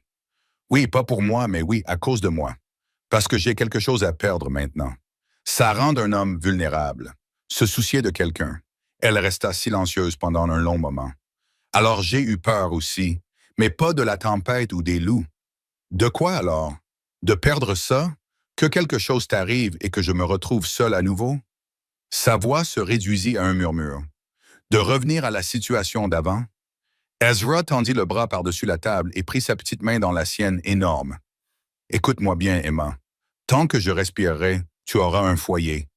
Et si quelque chose m'arrivait, ce qui n'arrivera pas, je suis trop têtu pour mourir. Mais si cela arrivait, tu connais ces montagnes maintenant. Tu sais comment survivre. Tu n'es plus cette petite fille effrayée du saloon. J'ai encore peur parfois. Avoir peur n'est pas une faiblesse. C'est ce que tu fais quand tu as peur qui compte. Et toi? Tu as monté la garde alors que les loups rôdaient. Tu as gardé ton sang-froid dans une tempête de neige qui aurait fait pleurer des hommes adultes. Tu es courageuse, Emma. Plus courageuse que tu ne le penses. Les semaines qui ont suivi ont mis ce courage à l'épreuve. La nourriture se faisait rare. Ils en étaient réduits à 2 repas par jour. Puis un seul, Ezra, donnait la part du lion à Emma. Ignorant ses protestations, ses vêtements pendaient sur son corps amaigri, mais il cachait ses inquiétudes. Puis vint le matin où il s'effondra en vérifiant les pièges. L'instant d'avant, il était debout. L'instant d'après, il gisait face contre terre dans la neige. Le monde tournait autour de lui. La faim et le froid avaient fini par avoir raison de lui. Il serait peut-être mort là, un autre cadavre gelé que le printemps aurait découvert si Emma n'avait pas été là. Elle l'avait suivi contre son gré, inquiète de le voir s'affaiblir de plus en plus. Malgré sa petite taille, elle avait réussi à le ramener à la cabane, le traînant à moitié, le soutenant à moitié dans la nodière. « Quelle tête de mule !» marmonna-t-il lorsqu'elle le fit entrer près du feu. « J'apprends auprès des meilleurs, » répondit-elle. La peur rendait sa voix aiguë. Elle prépara du thé aux aiguilles de pain, le força à boire, lui donna de petites portions de la nourriture qui leur restait, ignorant son propre estomac vide. Pendant 2 jours, elle le soignait tandis que la neige tombait sans discontinuer dehors. Quand sa fièvre finit par baisser et que la clarté revint dans ses yeux, il la trouva recroquevillée à côté de lui sur le sol, montant la garde, même épuisée. Elle avait utilisé ses propres couvertures pour le garder au chaud, ne gardant pour elle que son manteau fin.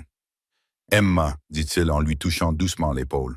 « Emma, réveille-toi. » Elle se réveilla immédiatement en sursaut et vérifia s'il avait encore de la fièvre. « Tu vas mieux, grâce à toi, mais tu dois manger. Réchauffe-toi. »« Je vais bien. »« Non, dit-il fermement. Nous prenons soin l'un de l'autre. C'est comme ça que ça marche. Le printemps, lorsqu'il arriva enfin, sembla être un miracle. Les premières gouttes de neige fondante, les premières pousses vertes perçant la blancheur, le premier chant d'oiseaux. Chaque petit signe de renouveau était célébré. Ils étaient plus minces, épuisés par l'hiver rigoureux. Mais ils avaient survécu à bien plus que cela. Ils s'étaient prouvé quelque chose les uns aux autres et à eux-mêmes en affrontant la famine, le froid et les prédateurs. En sauvant la vie de l'autre, ils avaient forgé un lien plus fort que le sang. « Nous avons réussi, » dit Emma un matin, debout dans l'embrasure de la porte, respirant un air qui ne lui faisait plus mal aux poumons. « Oui, » répondit Ezra, « c'est l'hiver le plus rude dont je me souvienne, et nous l'avons traversé ensemble.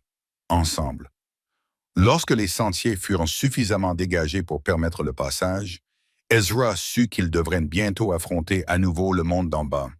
Les accompagnateurs scolaires promis, les habitants méfiants, toutes les complications de la civilisation les attendaient. Mais pour l'instant, ils se tenaient côte à côte à l'entrée de leur cabane. Survivantes d'une épreuve de glace et de vent, père et fille à tous les égards qui comptaient. La montagne les avait mises à l'épreuve et les avait jugés dignes. Quels que soient les défis qui les attendaient dans la vallée, ils les affronteraient ensemble. Eux aussi.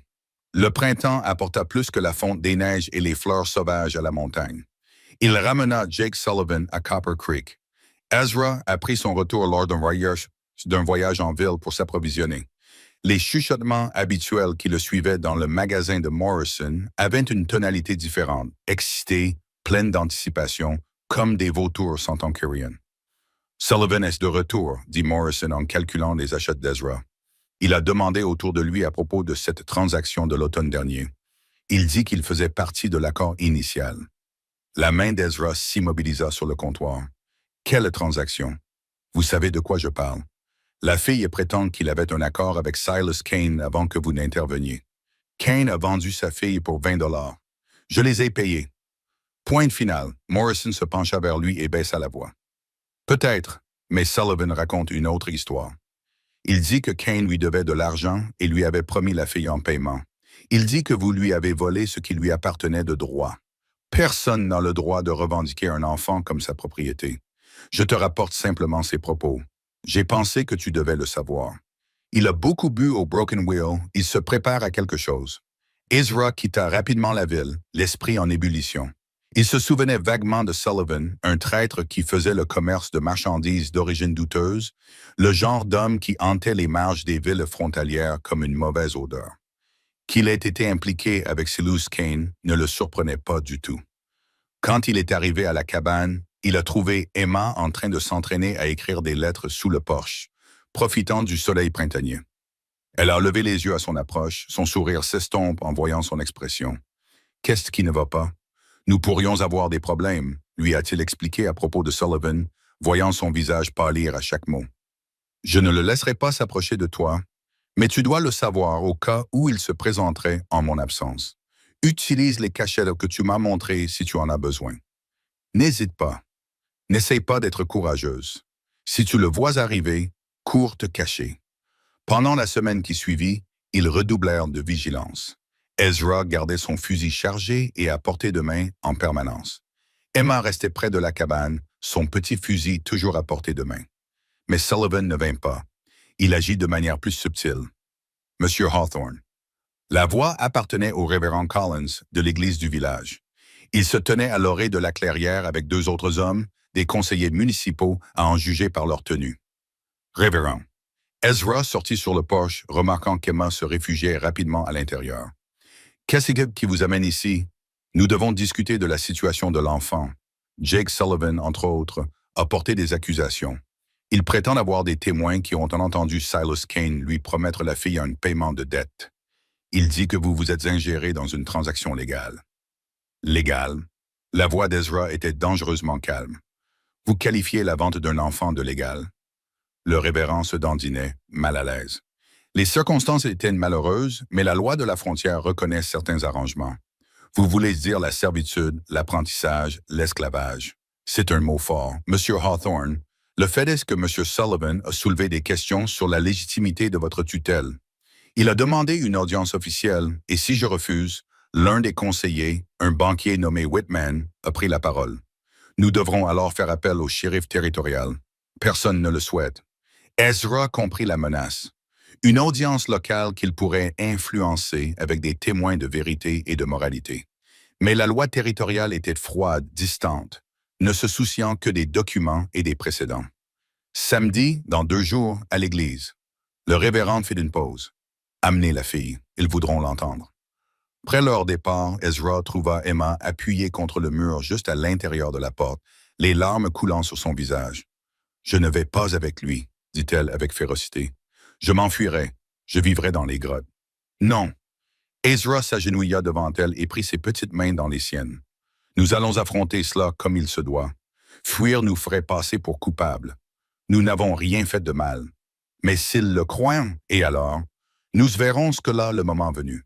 Mais j'ai le sentiment que M. Sullivan n'est pas aussi intelligent qu'il le croit. » Le samedi se leva, clair et lumineux, se moquant de la noirceur de leur intention. Ezra enfila ses plus beaux vêtements, qui n'étaient pas grand-chose, et aida Emma à enfiler la robe que Mlle Patterson lui avait confectionnée. « Souviens-toi, dit-il alors qu'il se préparait à partir. Dis la vérité. N'ayez pas peur de Sullivan, ni de qui que ce soit d'autre. je serai là. L'église était bondée lorsqu'ils arrivèrent. Il semblait que toute la population de Copper Creek s'était déplacée pour assister au spectacle. Sullivan était assis au premier rang, vêtu d'un costume neuf qui ne lui allait pas très bien, un sourire satisfait sur son visage ridé. Le révérend Collins ouvrit la séance. « Nous sommes ici pour déterminer la tutelle appropriée de l'enfant, Emma. Monsieur Sullivan, veuillez exposer votre requête. » Sullivan se leva, enfonçant ses pouces dans son gilet. « C'est très simple en réalité. Silas Kane me devait 40 $ pour des marchandises vendues à crédit. Comme il ne pouvait pas payer, nous avons conclu un accord. La jeune fille travaillerait chez moi pour rembourser sa dette. En tant que quoi, l'interrompit Ezra. En tant que domestique, pour cuisiner, nettoyer, s'occuper de la maison, tout cela de manière correcte et honnête. Et Kane a accepté cet arrangement. C'est vrai, nous nous sommes serrés la main. Je serais venu la chercher le jour même, mais j'avais des affaires à régler en dehors de la ville. À mon retour, j'ai découvert qu'elle avait été vendue à quelqu'un d'autre. Ce n'est pas juste. Le révérend semblait troublé. Avez-vous des témoins de cet accord? Oui. Sullivan désigna 2 hommes assis au fond. Ezra reconnut 2 personnages peu recommandables qui étaient parfois associés à Sullivan. Pete et Carl étaient là. Ils ont tout entendu. Les 2 hommes acquiescèrent avec empressement, visiblement préparés. Monsieur Hawthorne. Le révérend se tourna vers lui. Votre réponse. Ezra se leva lentement. J'étais au Broken Wheel quand Kane a essayé de vendre sa fille. Il était ivre, désespéré, il l'offrait à n'importe qui pour 20 $. Il n'a rien dit au sujet d'accord préalable ou de dette. Parce qu'il essayait de me tromper, s'écria Sullivan. Essayait d'obtenir 2 fois de l'argent pour la même marchandise. Marchandise? La voix d'Emma retentit, claire et forte. C'est ce que je suis? Une marchandise? La salle s'agita, mal à l'aise. Le révérend lui fit signe de s'avancer. Mon enfant, nous avons besoin d'entendre ton récit. Emma s'avança, le dos droit malgré le tremblement qu'Ezra pouvait voir dans ses mains. Elle regarda Sullivan droit dans les yeux et quelque chose dans son regard le fit se sentir mal à l'aise. « Je vous connais, dit-elle calmement. Vous veniez souvent à notre ferme. Vous donniez du whisky à papa, vous lui racontiez des histoires sur la façon de devenir riche rapidement. C'est à cause de vous qu'il s'est mis à boire, écoutez-moi bien. Vous lui avez dit qu'il pourrait faire fortune en vendant des marchandises bon marché aux voyageurs. Vous lui avez accordé un crédit pour acheter chez vous, mais les marchandises étaient de mauvaise qualité. Du whisky coupé à l'eau, de la farine infestée de charançon, des couvertures qui tombaient en lambeaux, personne ne voulait les acheter. Le visage de Sullivan s'assombrit. C'est le commerce. Ce n'est pas ma faute. Puis, quand il n'a plus pu payer, vous avez commencé à venir plus souvent, à me regarder, à dire à papa que je pouvais être utile, que les filles de mon âge avaient de la valeur dans certains endroits. Un murmure parcourut la foule. Plusieurs femmes serrèrent leurs enfants contre elle. « Elle ment !» bredouilla Sullivan. « Je n'ai jamais... » Vous lui avez parlé des maisons à Denver, des endroits où les filles travaillaient. Vous avez dit que j'étais assez jolie pour rapporter beaucoup d'argent. La voix d'Emma restait calme, mais des larmes coulaient sur ses joues. Papa a d'abord refusé, mais vous avez insisté, vous avez continué à apporter du whisky, à parler de l'argent que cela rapporterait. Monsieur Sullivan. La voix du révérend était désormais froide. Est-ce vrai? Bien sûr que non. Je suis un homme d'affaires respectable. Je la voulais pour faire le ménage, rien de plus. Emma se tourna vers la foule. Le jour où M. Hawthorne m'a emmené, j'étais contente. Non pas parce que je le connaissais, mais parce que je ne le connaissais pas. C'était un étranger. Mais M. Sullivan, je savais exactement ce qu'il voulait. Prouvez-le, exigea Sullivan. Vous ne pouvez prouver aucun de ces mensonges, si je peux. Toutes les têtes se tournèrent lorsque le shérif Garrett entra, accompagné d'une femme qu'aucun d'entre eux n'avait jamais vue auparavant. Elle avait peut-être 30 ans, l'air fatigué, vêtue de vêtements de voyage. « Voici Madame Margaret Foster », annonça le shérif. « Elle vient de Denver. Elle a quelque chose d'important à dire. » La femme regarda Sullivan avec une haine non dissimulée. « Cet homme m'a vendu ma fille il y a 3 ans. Il m'a dit qu'elle était orpheline et qu'elle avait besoin d'un foyer. J'ai découvert plus tard qu'il l'avait achetée à son père contre du whisky et des marchandises. L'église s'est enflammée. Sullivan a essayé de se frayer un chemin vers la porte, mais des hommes lui ont barré le passage. Où est-elle maintenant? a demandé quelqu'un. La voix de Madame Foster s'est brisée.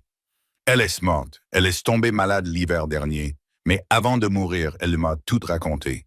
Comment M. Sullivan a convaincu son père qu'elle serait mieux avec lui. Les promesses qu'il lui a faites sur ses véritables intentions avant que j'intervienne. Tout cela n'est qu'une coïncidence, s'écria Sullivan. Vous ne pouvez pas prouver quoi que ce soit, Pete Carl. Le shérif regarda les témoins de Sullivan. Vous voulez reconsidérer votre témoignage, les garçons? Mentir dans une procédure judiciaire est une affaire sérieuse. Les deux hommes échangèrent un regard. Puis Pete s'éclaircit la gorge. Peut-être avons-nous mal mémorisé. Nous n'étions pas là quand Jake a parlé à King. Bande de salauds. Sullivan se jeta sur eux, mais fut retenu. Le révérend leva la main pour demander le silence. Je pense que nous en avons assez entendu. Que tous ceux qui sont en faveur du maintien de la tutelle de M. Hawthorne lèvent la main. Toutes les mains dans l'Église se levèrent, sauf celle de Sullivan. Et que tous ceux qui sont en faveur de l'expulsion de M. Sullivan de la ville par le prochain train disponible lèvent la main.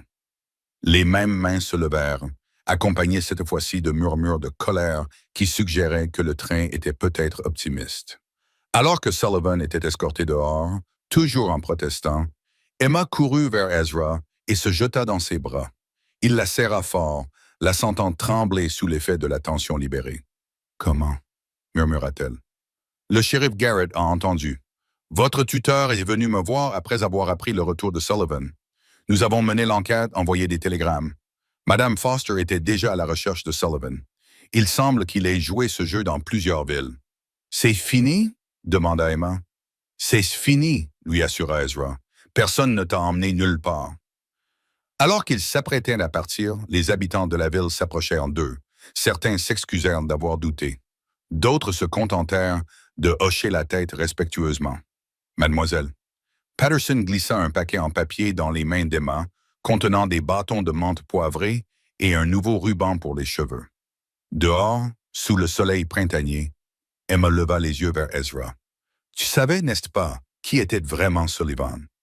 Je me méfiais des hommes comme lui. Ils sont d'une méchanceté particulière. Ils s'attaquent aux désespérés, aux faibles. Mais ils commettent toujours des erreurs, deviennent avides, laissent des traces. Merci pourquoi? Pour avoir été plus intelligent que lui. D'avoir combattu pour moi. » Elle marqua une pause, puis termina précipitamment. « D'être mon papa. » C'était la première fois qu'elle l'appelait ainsi directement. Ezra eut la gorge serrée et dut s'éclaircir la voix 2 fois avant de pouvoir parler. « Allez, ma petite fille, à papa. Rentrons à la maison. » Ils traversèrent la ville la tête haute, non plus comme un ermite et une enfant achetée, mais comme un père et sa fille aux yeux de tous ceux qui comptaient derrière eux. Les jurons de Sullivan s'estompèrent tandis que les hommes du shérif l'encourageaient à partir avec préjugés. La maison de Mountain Road n'avait jamais semblé aussi accueillante. Le palais de justice de Copper Creek était un nom grandiose pour ce qui n'était en réalité qu'un bâtiment en briques de 2 étages avec des prétentions. Mais en ce matin de juillet, il portait tout le poids du système juridique territorial, et Ezra sentait chaque gramme de ce poids peser sur ses épaules. L'audience officielle avait été convoquée par le juge Samuel Thornton, un juge itinérant connu pour son interprétation stricte de la loi et son mépris général pour les sentiments. La nouvelle de l'affaire s'était répandue au-delà de Copper Creek. Une enfant achetée, un ermite des montagnes, des questions de tutelle légale qui touchaient à la nature même de la famille et des droits dans les territoires. « Veuillez décliner votre nom pour le procès-verbal » demanda le greffier. « Ezra James Hawthorne. Et vous revendiquez la tutelle de la mineure, Emma? »« Oui. » Le juge Thornton regarda par-dessus ses lunettes. « Pour quel motif? »« Au motif que je m'occupe d'elle, que je subviens à ses besoins et que je la protège depuis près d'1 an maintenant. Au motif que son père l'a vendue pour de l'argent afin de boire et que j'ai été le seul à intervenir pour éviter le pire. H. » Le juge mélangea des papiers. « Je vois ici que vous avez payé 20 $ pour l'enfant. Vous avez un reçu. Non, pas de reçu. Ce n'était pas ce genre de transaction. Alors comment pouvez-vous prouver que l'échange a eu lieu légalement? Il y avait des témoins. Tout le saloon l'a vu. Des témoins d'une transaction potentiellement illégale. L'achat et la vente d'êtres humains étaient interdits. Elle n'était pas une esclave. » Ezra l'interrompit, s'attirant un regard sévère du juge. Il s'agissait d'un arrangement pour prendre soin d'elle. Un arrangement sans documentation, sans cadre juridique. Monsieur Hawthorne, même si vos intentions étaient nobles, la loi exige plus que de bonnes intentions.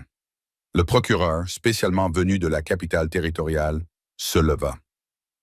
Votre honneur, la position du territoire est que sans documentation juridique appropriée, M. Hawthorne n'a pas plus de droit sur l'enfant que n'importe quel autre citoyen, voire moins, compte tenu de la nature irrégulière de leur association. Et que propose le territoire? Demanda le juge Thornton. Que l'enfant soit placé dans l'orphelinat du territoire jusqu'à ce qu'une famille appropriée soit trouvée, un couple marié bien établi dans la communauté. Non. La voix d'Emma retentit depuis sa place dans la galerie. S'il vous plaît, votre honneur, je veux rester avec papa, avec M. Hawthorne. Le juge abattit son marteau d'un coup sec. L'enfant restera silencieuse à moins d'y être invité. Le shérif Garrett se leva. Votre honneur, puis-je parler du caractère de M. Hawthorne? Je vous en prie. Je connais Ezra Hawthorne depuis 5 ans. C'est un homme de parole, honnête dans ses transactions, habile dans les activités de montagne. Plus important encore, j'ai vu comment il a élevé cette fille. Elle est instruite, bien nourrie, bien habillée. Elle sait lire, écrire, compter, manier les armes à feu en toute sécurité. Des armes à feu? Le procureur bondit. Vous dites qu'il a appris à une jeune fille à utiliser des armes pour se protéger? Garrett répondit calmement. La vie en montagne l'exige. Les ours, les loups, les personnages peu recommandables qui apparaissent parfois. La jeune fille doit pouvoir se défendre quand il va vérifier ses pièges ou chasser, ou peut-être le procureur suggéra-t-il qu'il la formait à une vie moins recommandable. Un bandit des montagnes a besoin de complices. Ezra se leva d'un bond. Vous osez, Monsieur Hawthorne. Le marteau du juge retentit à nouveau. Contrôlez-vous ou vous serez expulsé de cette salle d'audience. Ezra se rassit, les poings serrés. À côté de lui, son avocat commis d'office, un jeune homme nommé Davidson, qui semblait dépassé, mélangeait nerveusement ses notes. « Appelez le témoin suivant », ordonna le juge. S'ensuivit une série de témoignages de moralité. « Mesdames, Patterson témoigna au sujet des vêtements qu'elle avait confectionnés pour Emma, expliquant qu'Ezra payait toujours rapidement et s'informait des tailles et des styles appropriés pour une jeune fille en pleine croissance. Morrison admit que malgré ses soupçons initiaux, il n'avait rien vu d'autre qu'un comportement correct de la part de l'homme des montagnes. Puis vint l'opposition. Le procureur avait trouvé des personnes disposées à témoigner de l'isolement d'Ezra, de ses manières bourrues, de l'irrégularité d'un homme célibataire élevant une jeune fille. Ce n'est tout simplement pas naturel, a insisté Mme Hartley, la femme d'Isaac. Une fille a besoin de l'influence d'une femme, d'un foyer convenable, pas d'une cabane dans la nature sauvage. Et avez-vous visité cette cabane? Davidson a finalement trouvé sa voie. Eh bien, non, mais tout le monde le sait. Vous n'avez donc aucune connaissance directe des conditions qui y règnent? Je n'ai pas besoin de la voir pour savoir qu'elle est inappropriée. La matinée s'écoula, les témoignages s'accumulèrent. Puis, de manière inattendue, une nouvelle voix s'éleva du fond de la salle d'audience. « Votre honneur, je demande la permission de m'adresser à la cour. » Toutes les têtes se tournèrent vers une femme élégamment vêtue, âgée d'une 50aine d'années, accompagnée d'un homme à l'allure distinguée. Le juge Thornton fronça les sourcils. « Et vous êtes Dr. Marcus Webb de Denver. Voici ma femme, Catherine. Nous avons fait le voyage spécialement pour cette audience. Au nom de qui? Au nom de l'enfant et de la vérité. » Le juge réfléchit, puis acquiesça. « Approchez. » Docteur. Webb aida sa femme à s'installer sur le siège des témoins.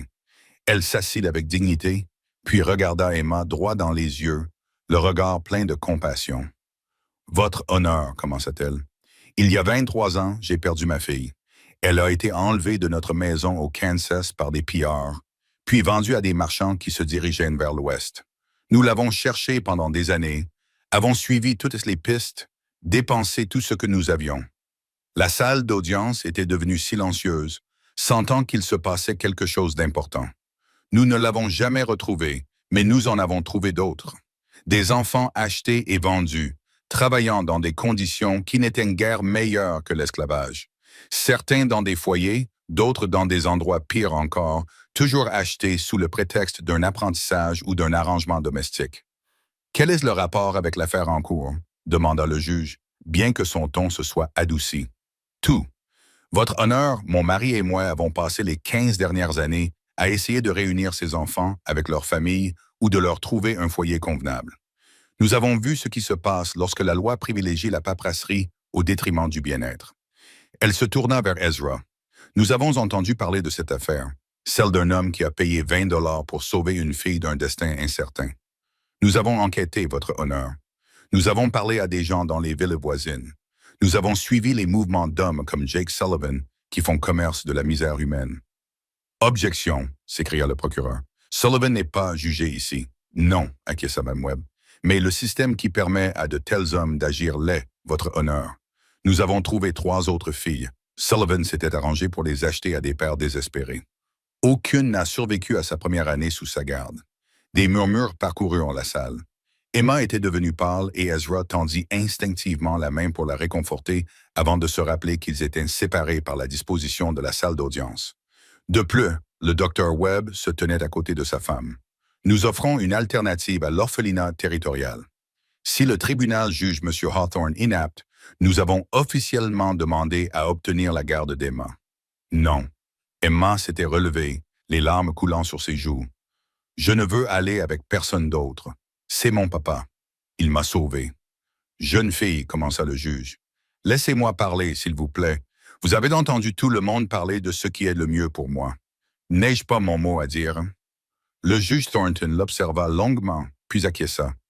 Approche-toi du banc, mon enfant. Emma s'avança, les jambes tremblantes, mais sa voix était claire. Votre honneur, je sais que M. Hawthorne n'est pas mon vrai père. Mon vrai père m'a vendu pour de l'argent afin d'acheter du whisky. Mais papa, M. Hawthorne, a renoncé à presque tout ce qu'il possédait pour m'acheter.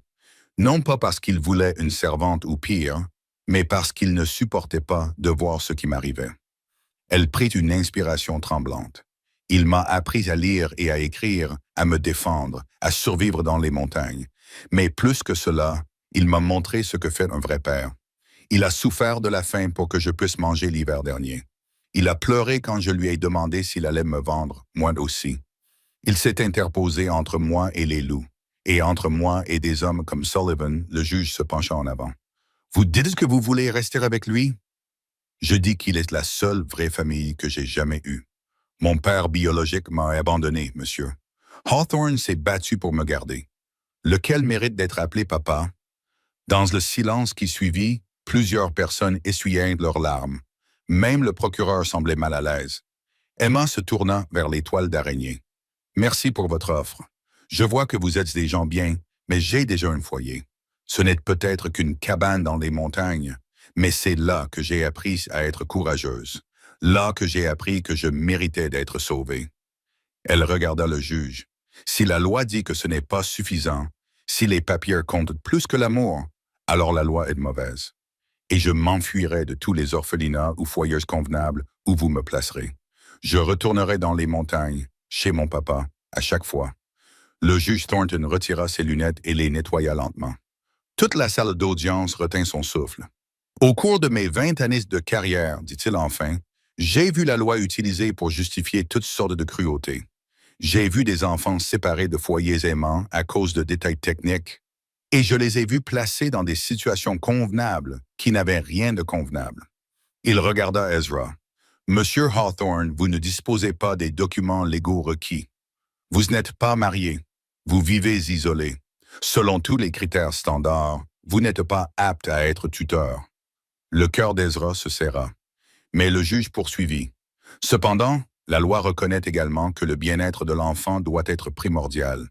Cet enfant est éduqué, en bonne santé, doué au-delà de son âge pour les techniques de survie. Plus importante encore, elle vous aime et vous fait clairement confiance. Et cette confiance semble bien fondée. Il se tourna vers Emma. Jeune fille, votre témoignage était éloquent et émouvant. Vous avez fait preuve d'une maturité supérieure à votre âge, sans doute façonnée par les épreuves, mais aussi par de bons conseils. Le marteau s'abattit et la salle d'audience retint son souffle. La Cour décide d'accorder à Ezra Hawthorne la garde légale complète de la mineure Emma, avec tous les droits et responsabilités qui en découlent. En outre, la Cour ordonne la création de documents d'adoption en bonne et due forme, rendant cet arrangement permanent et juridiquement contraignant. La salle d'audience explosa de joie. Emma se jeta dans les bras d'Ezra, sanglotant de soulagement.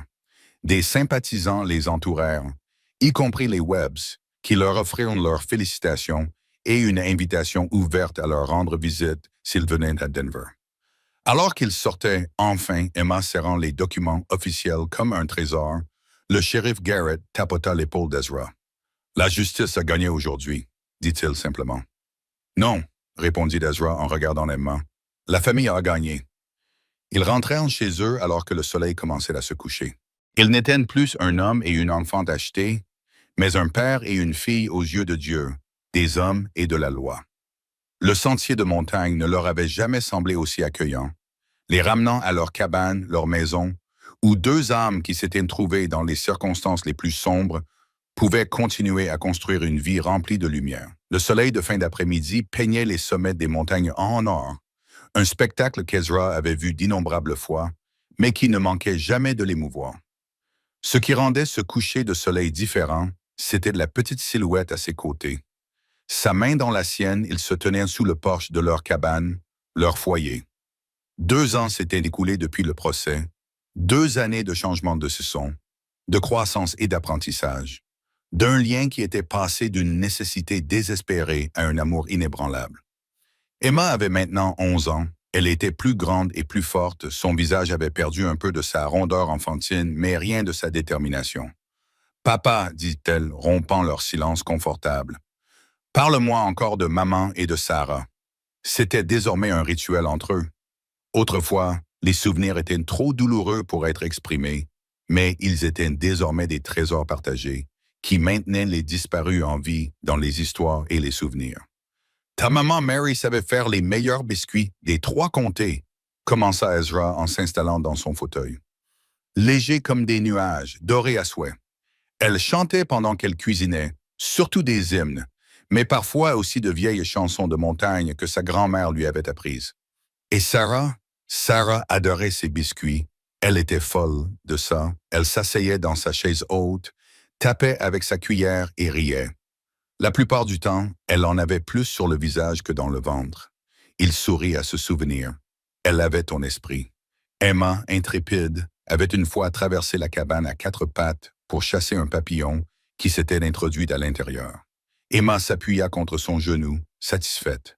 Ces histoires de la famille qui l'avaient précédée faisaient désormais partie de sa propre histoire, l'intégrant dans une continuité d'amour qui transcendait les liens du sang. « Maman! » « J'aurais aimé les rencontrer, » dit-elle doucement. « Ils t'auraient adoré, » lui assura Ezra. Mary avait toujours voulu avoir plus d'enfants. Elle disait qu'une maison n'était pas vraiment complète avec un seul enfant pour faire du bruit. « Est-ce que je fais assez de bruit pour toi ?» dit-il en riant et en ébouriffant ses cheveux. « Certains jours, tu fais autant de bruit qu'une ribambelle d'enfants. » La routine du soir se déroula avec une aisance acquise par l'habitude. Emma prépara leur souper simple pendant qu'Ezra s'occupait des animaux. Ils mangèrent à la lumière d'une lampe, discutant des tâches du lendemain, des livres qu'ils lisaient, de l'approche de l'hiver et de ce qu'il exigerait. « J'ai réfléchi, » dit Emma en débarrassant la table, « à ce que Mademoiselle Miss a dit la semaine dernière à propos du poste d'enseignante. » Ezra leva brusquement les yeux. La couturière avait mentionné que Madame Mom de l'école Copper Creek partait pour épouser un éleveur du Nevada. Ils avaient besoin de quelqu'un d'instruit pour la remplacer, et Emma, malgré son jeune âge, avait montré des aptitudes remarquables. « Tu es trop jeune pour assumer une telle responsabilité, » dit-il automatiquement. « Je pourrais t'aider, m'occuper des plus petits, enseigner les lettres de base pendant que quelqu'un d'autre s'occupe des élèves plus âgés. » Elle se tourna vers lui, les yeux bleus pleins de sincérité. « Je veux aider d'autres enfants. Papa, des enfants comme moi. Est-ce que c'est pour rendre l'appareil ou pour passer plus de temps en ville? » Elle réfléchit sérieusement à la question. Un autre signe de sa maturité grandissante. Les. Peut-être. J'aime notre montagne. J'aime notre vie ici. Mais parfois, je pense à d'autres enfants qui n'ont pas autant de chance que moi, qui ont besoin que quelqu'un s'occupe d'eux, les aide. Ezra sentit sa poitrine se serrer de fierté et d'une sorte de crainte. Sa petite fille grandissait, développait ses propres rêves et ses propres objectifs. La partie égoïste de lui voulait la garder ici pour toujours, en sécurité dans leur sanctuaire de montagne. Mais il l'avait élevée pour qu'elle soit forte et indépendante. Comment pourrait-il lui couper les ailes maintenant? Nous y réfléchirons, dit-il finalement. Winter arrive. Nous aurons tout le temps de décider au printemps. Ce soir-là, comme ils en avaient pris les habitudes, ils s'assirent près du feu pendant qu'Emma lisait à haute voix. Elle avait largement dépassé le stade des simples abécédaires et travaillait désormais sur le voyage du pèlerin, avec une prononciation soignée et une compréhension croissante. Or, je vis dans mon rêve, lut-elle, que la route que Christian devait emprunter était bordée de chaque côté d'un mur, et que ce mur s'appelait le salut. Ezra écoutait, réparant un harnais au toucher. Son attention était partagée entre les mots familiers et le miracle de les entendre dans la voix claire d'Emma. Combien de soirées Mary avait-elle lu ce même passage pendant qu'il travaillait et que la petite Sarah dormait? Un coup à la porte interrompit la lecture. Ezra se tendit. Les visiteurs après la tombée de la nuit étaient rares et apportaient rarement de bonnes nouvelles. Il fit signe à Emma de rester où elle était pendant qu'il allait ouvrir, son fusil à portée de main.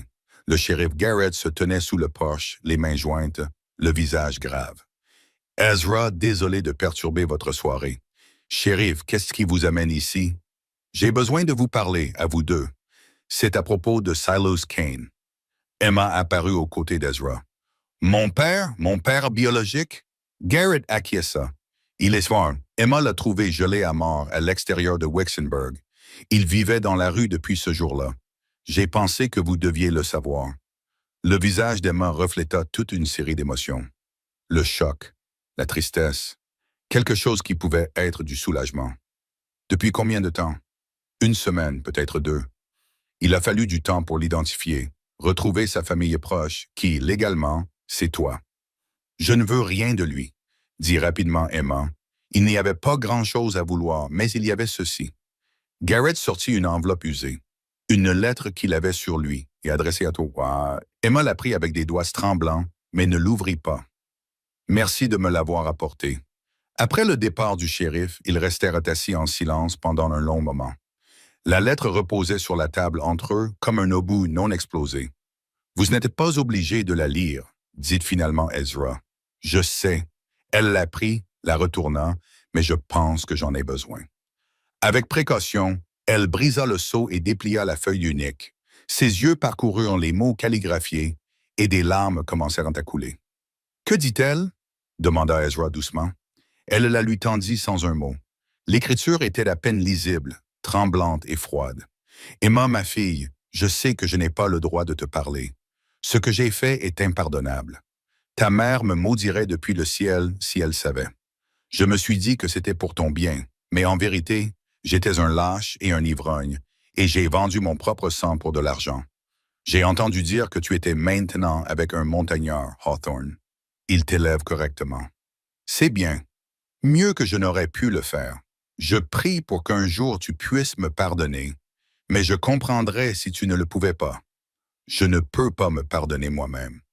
Remercie Hawthorne d'être le père que j'aurais dû être. Tu n'es pas bon, papa. » Silas et Emma sanglotaient maintenant, et Ezra la prit dans ses bras. « Tout va bien, murmura-t-il. Laisse-toi aller. Je le déteste, murmura-t-elle avec férocité. Mais je suis triste qu'il soit mort. Est-ce que cela a du sens? Tout à fait. C'était ton père, bon ou mauvais. Il est naturel de pleurer ce qui était et ce qui aurait pu être. Ils se serrèrent l'un contre l'autre, tandis que le feu s'éteignait. Deux survivants liés par choix plutôt que par le sang, par l'amour plutôt que par la loi. Dehors, la première neige de la saison commençait à tomber, recouvrant le paysage montagneux austère d'un manteau blanc apaisant. Plus tard, alors qu'Emma se préparait à aller se coucher, elle s'arrêta devant la cheminée où Ezra gardait ses quelques trésors.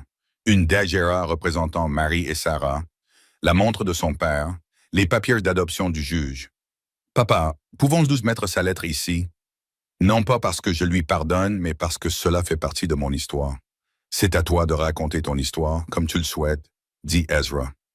Elle posa la lettre avec soin à côté des autres souvenirs. « Il m'a abandonné, mais cela m'a amené vers toi. C'est peut-être la seule bonne chose qu'il ait jamais faite, mais cela m'a suffi. » Le lendemain matin, le ciel était limpide et la neige fraîche scintillait comme des diamants. Emma se leva tôt, impatiente d'aller vérifier ses pièges avant que la neige ne devienne trop profonde. Ezra la regardait avancer avec assurance dans la neige. Elle portait un fusil en bandoulière. Elle était tout à fait l'enfant des montagnes qu'il avait formé à être, mais elle était désormais bien plus que cela. Elle était instruite, compatissante, forte d'une manière qui n'avait rien à voir avec ses prouesses physiques. Elle était sa fille à tous les égards, mais elle était aussi une personne à part entière, avec des rêves qui pourraient un jour la mener au-delà de ses sommets. Papa, l'appela-t-elle depuis les arbres. Des traces d'élan fraîches. Tu veux chasser? Rusé, répondit-il en attrapant son fusil. Ils passèrent la matinée à suivre les traces dans la neige immaculée. Emma savait lire les signes aussi bien que n'importe quel montagnard. Ils ne capturèrent pas d'élan, mais ils n'en avaient pas vraiment besoin. La compagnie, l'objectif commun, la joie simple d'être ensemble dans la nature sauvage qu'ils aimaient tous les deux. C'était là le véritable trésor. Alors qu'ils rentraient chez eux, Emma glissa sa main dans la sienne. « Papa, merci pour quoi? Pour m'avoir vu ce jour-là dans ce saloon, pour avoir su que je valais 20 $. Tu vaux tout ce que j'ai et plus encore, dit-il d'une voix bourrue. Tu l'as toujours valu. Il m'a juste fallu te trouver pour me rappeler ce qui comptait. Ils franchirent la crête au-dessus de leur cabane, et elle était là, de la fumée s'élevant de la cheminée, le soleil de l'après-midi réchauffant ses murs. Elle n'était pas luxueuse, elle n'était pas conforme aux normes de la ville, mais c'était leur maison. C'était là qu'un homme brisé et une enfant abandonnée avaient construit quelque chose de magnifique à partir des cendres de leur perte. « On fait la course !» lança soudain Emma en s'élançant dans la neige avec un rire. Ezra la poursuivit, son propre rire résonnant dans les montagnes. Ce son aurait étonné quiconque avait connu le sinistre ermite d'il y a 3 ans. Mais cet homme était aussi mort que Silas Kane, transformé par l'amour d'une enfant qui lui avait appris que la famille n'était pas une question de sang ou de documents. La famille, c'était se choisir encore et encore. À travers les tempêtes hivernales et les meutes de loups, à travers les épreuves et les triomphes, la famille, c'était un montagnard bourru qui apprenait à une petite fille effrayée à être courageuse.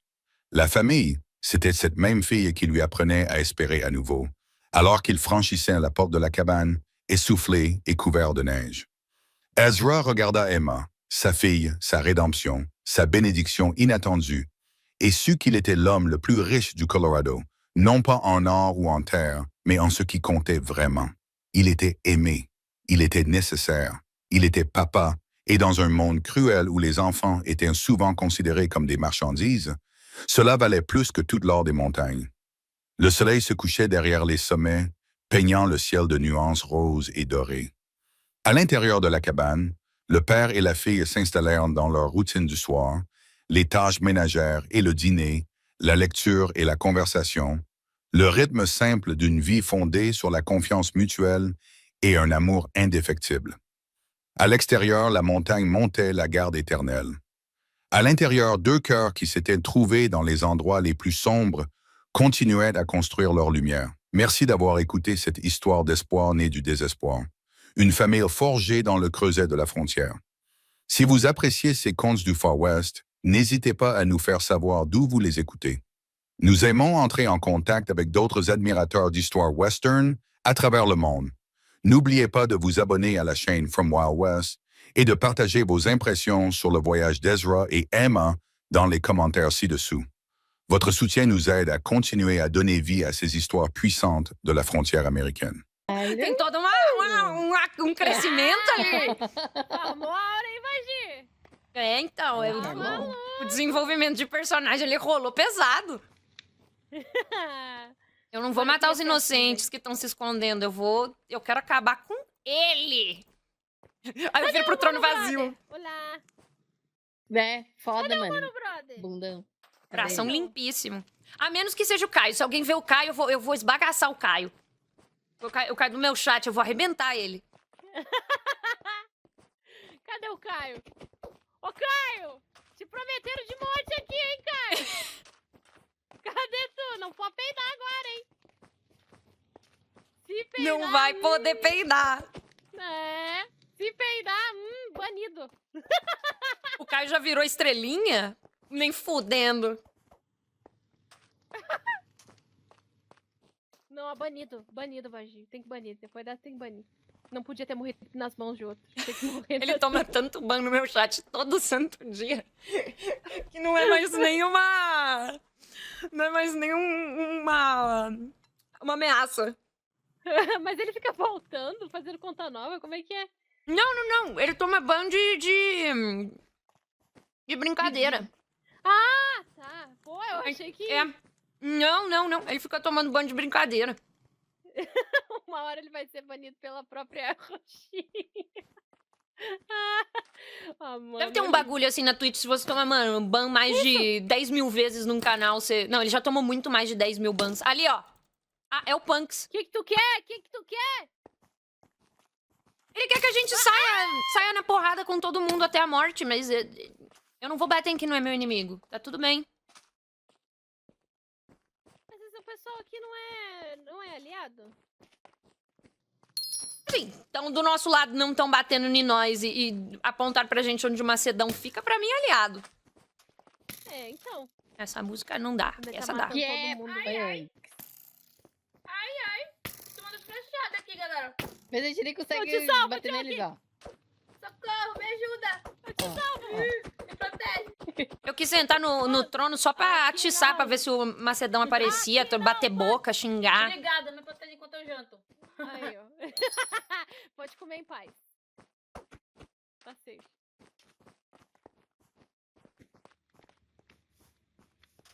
Cadê a galerinha do mal? Eu queria muito que estivesse dando pra explodir. Meu Deus, que bonitinho! É. Que bonitinho! Ué, construção de ADM, deixa nós meter fogo. Potinho. bem pequenininho. Tá dando pra botar fogo. Meu Deus, parece meu gato quando era filhote, velho. Toma. Tá dando pra botar Igualzinho, fogo. Zoiudo e feio. Não apaga o fogo, não apaga o fogo, não apaga o fogo. Tá tudo bem, Pan. Não apaga o fogo!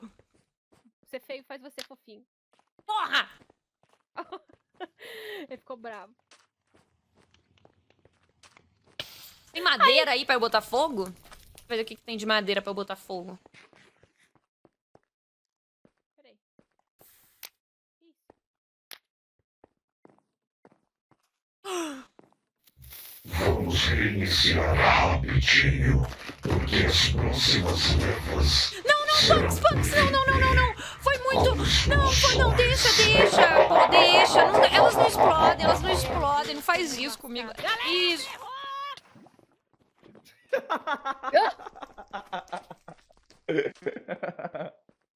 Deixa minha surpresinha pra ele. Obrigada.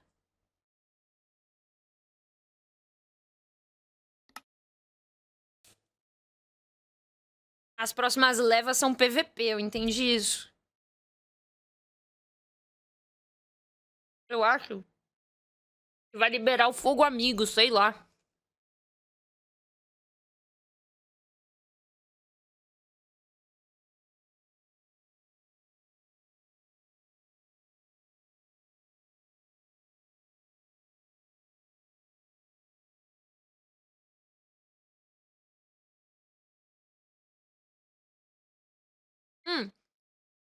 Eu acho que não dava pra as pessoas do mesmo time se baterem entre si. E acho que agora pode.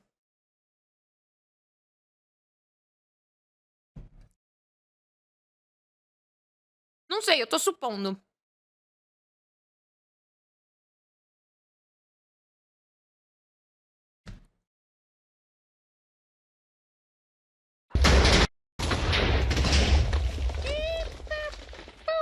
Pode crer, caralho! Vai tomar no cu, arrombado do caralho!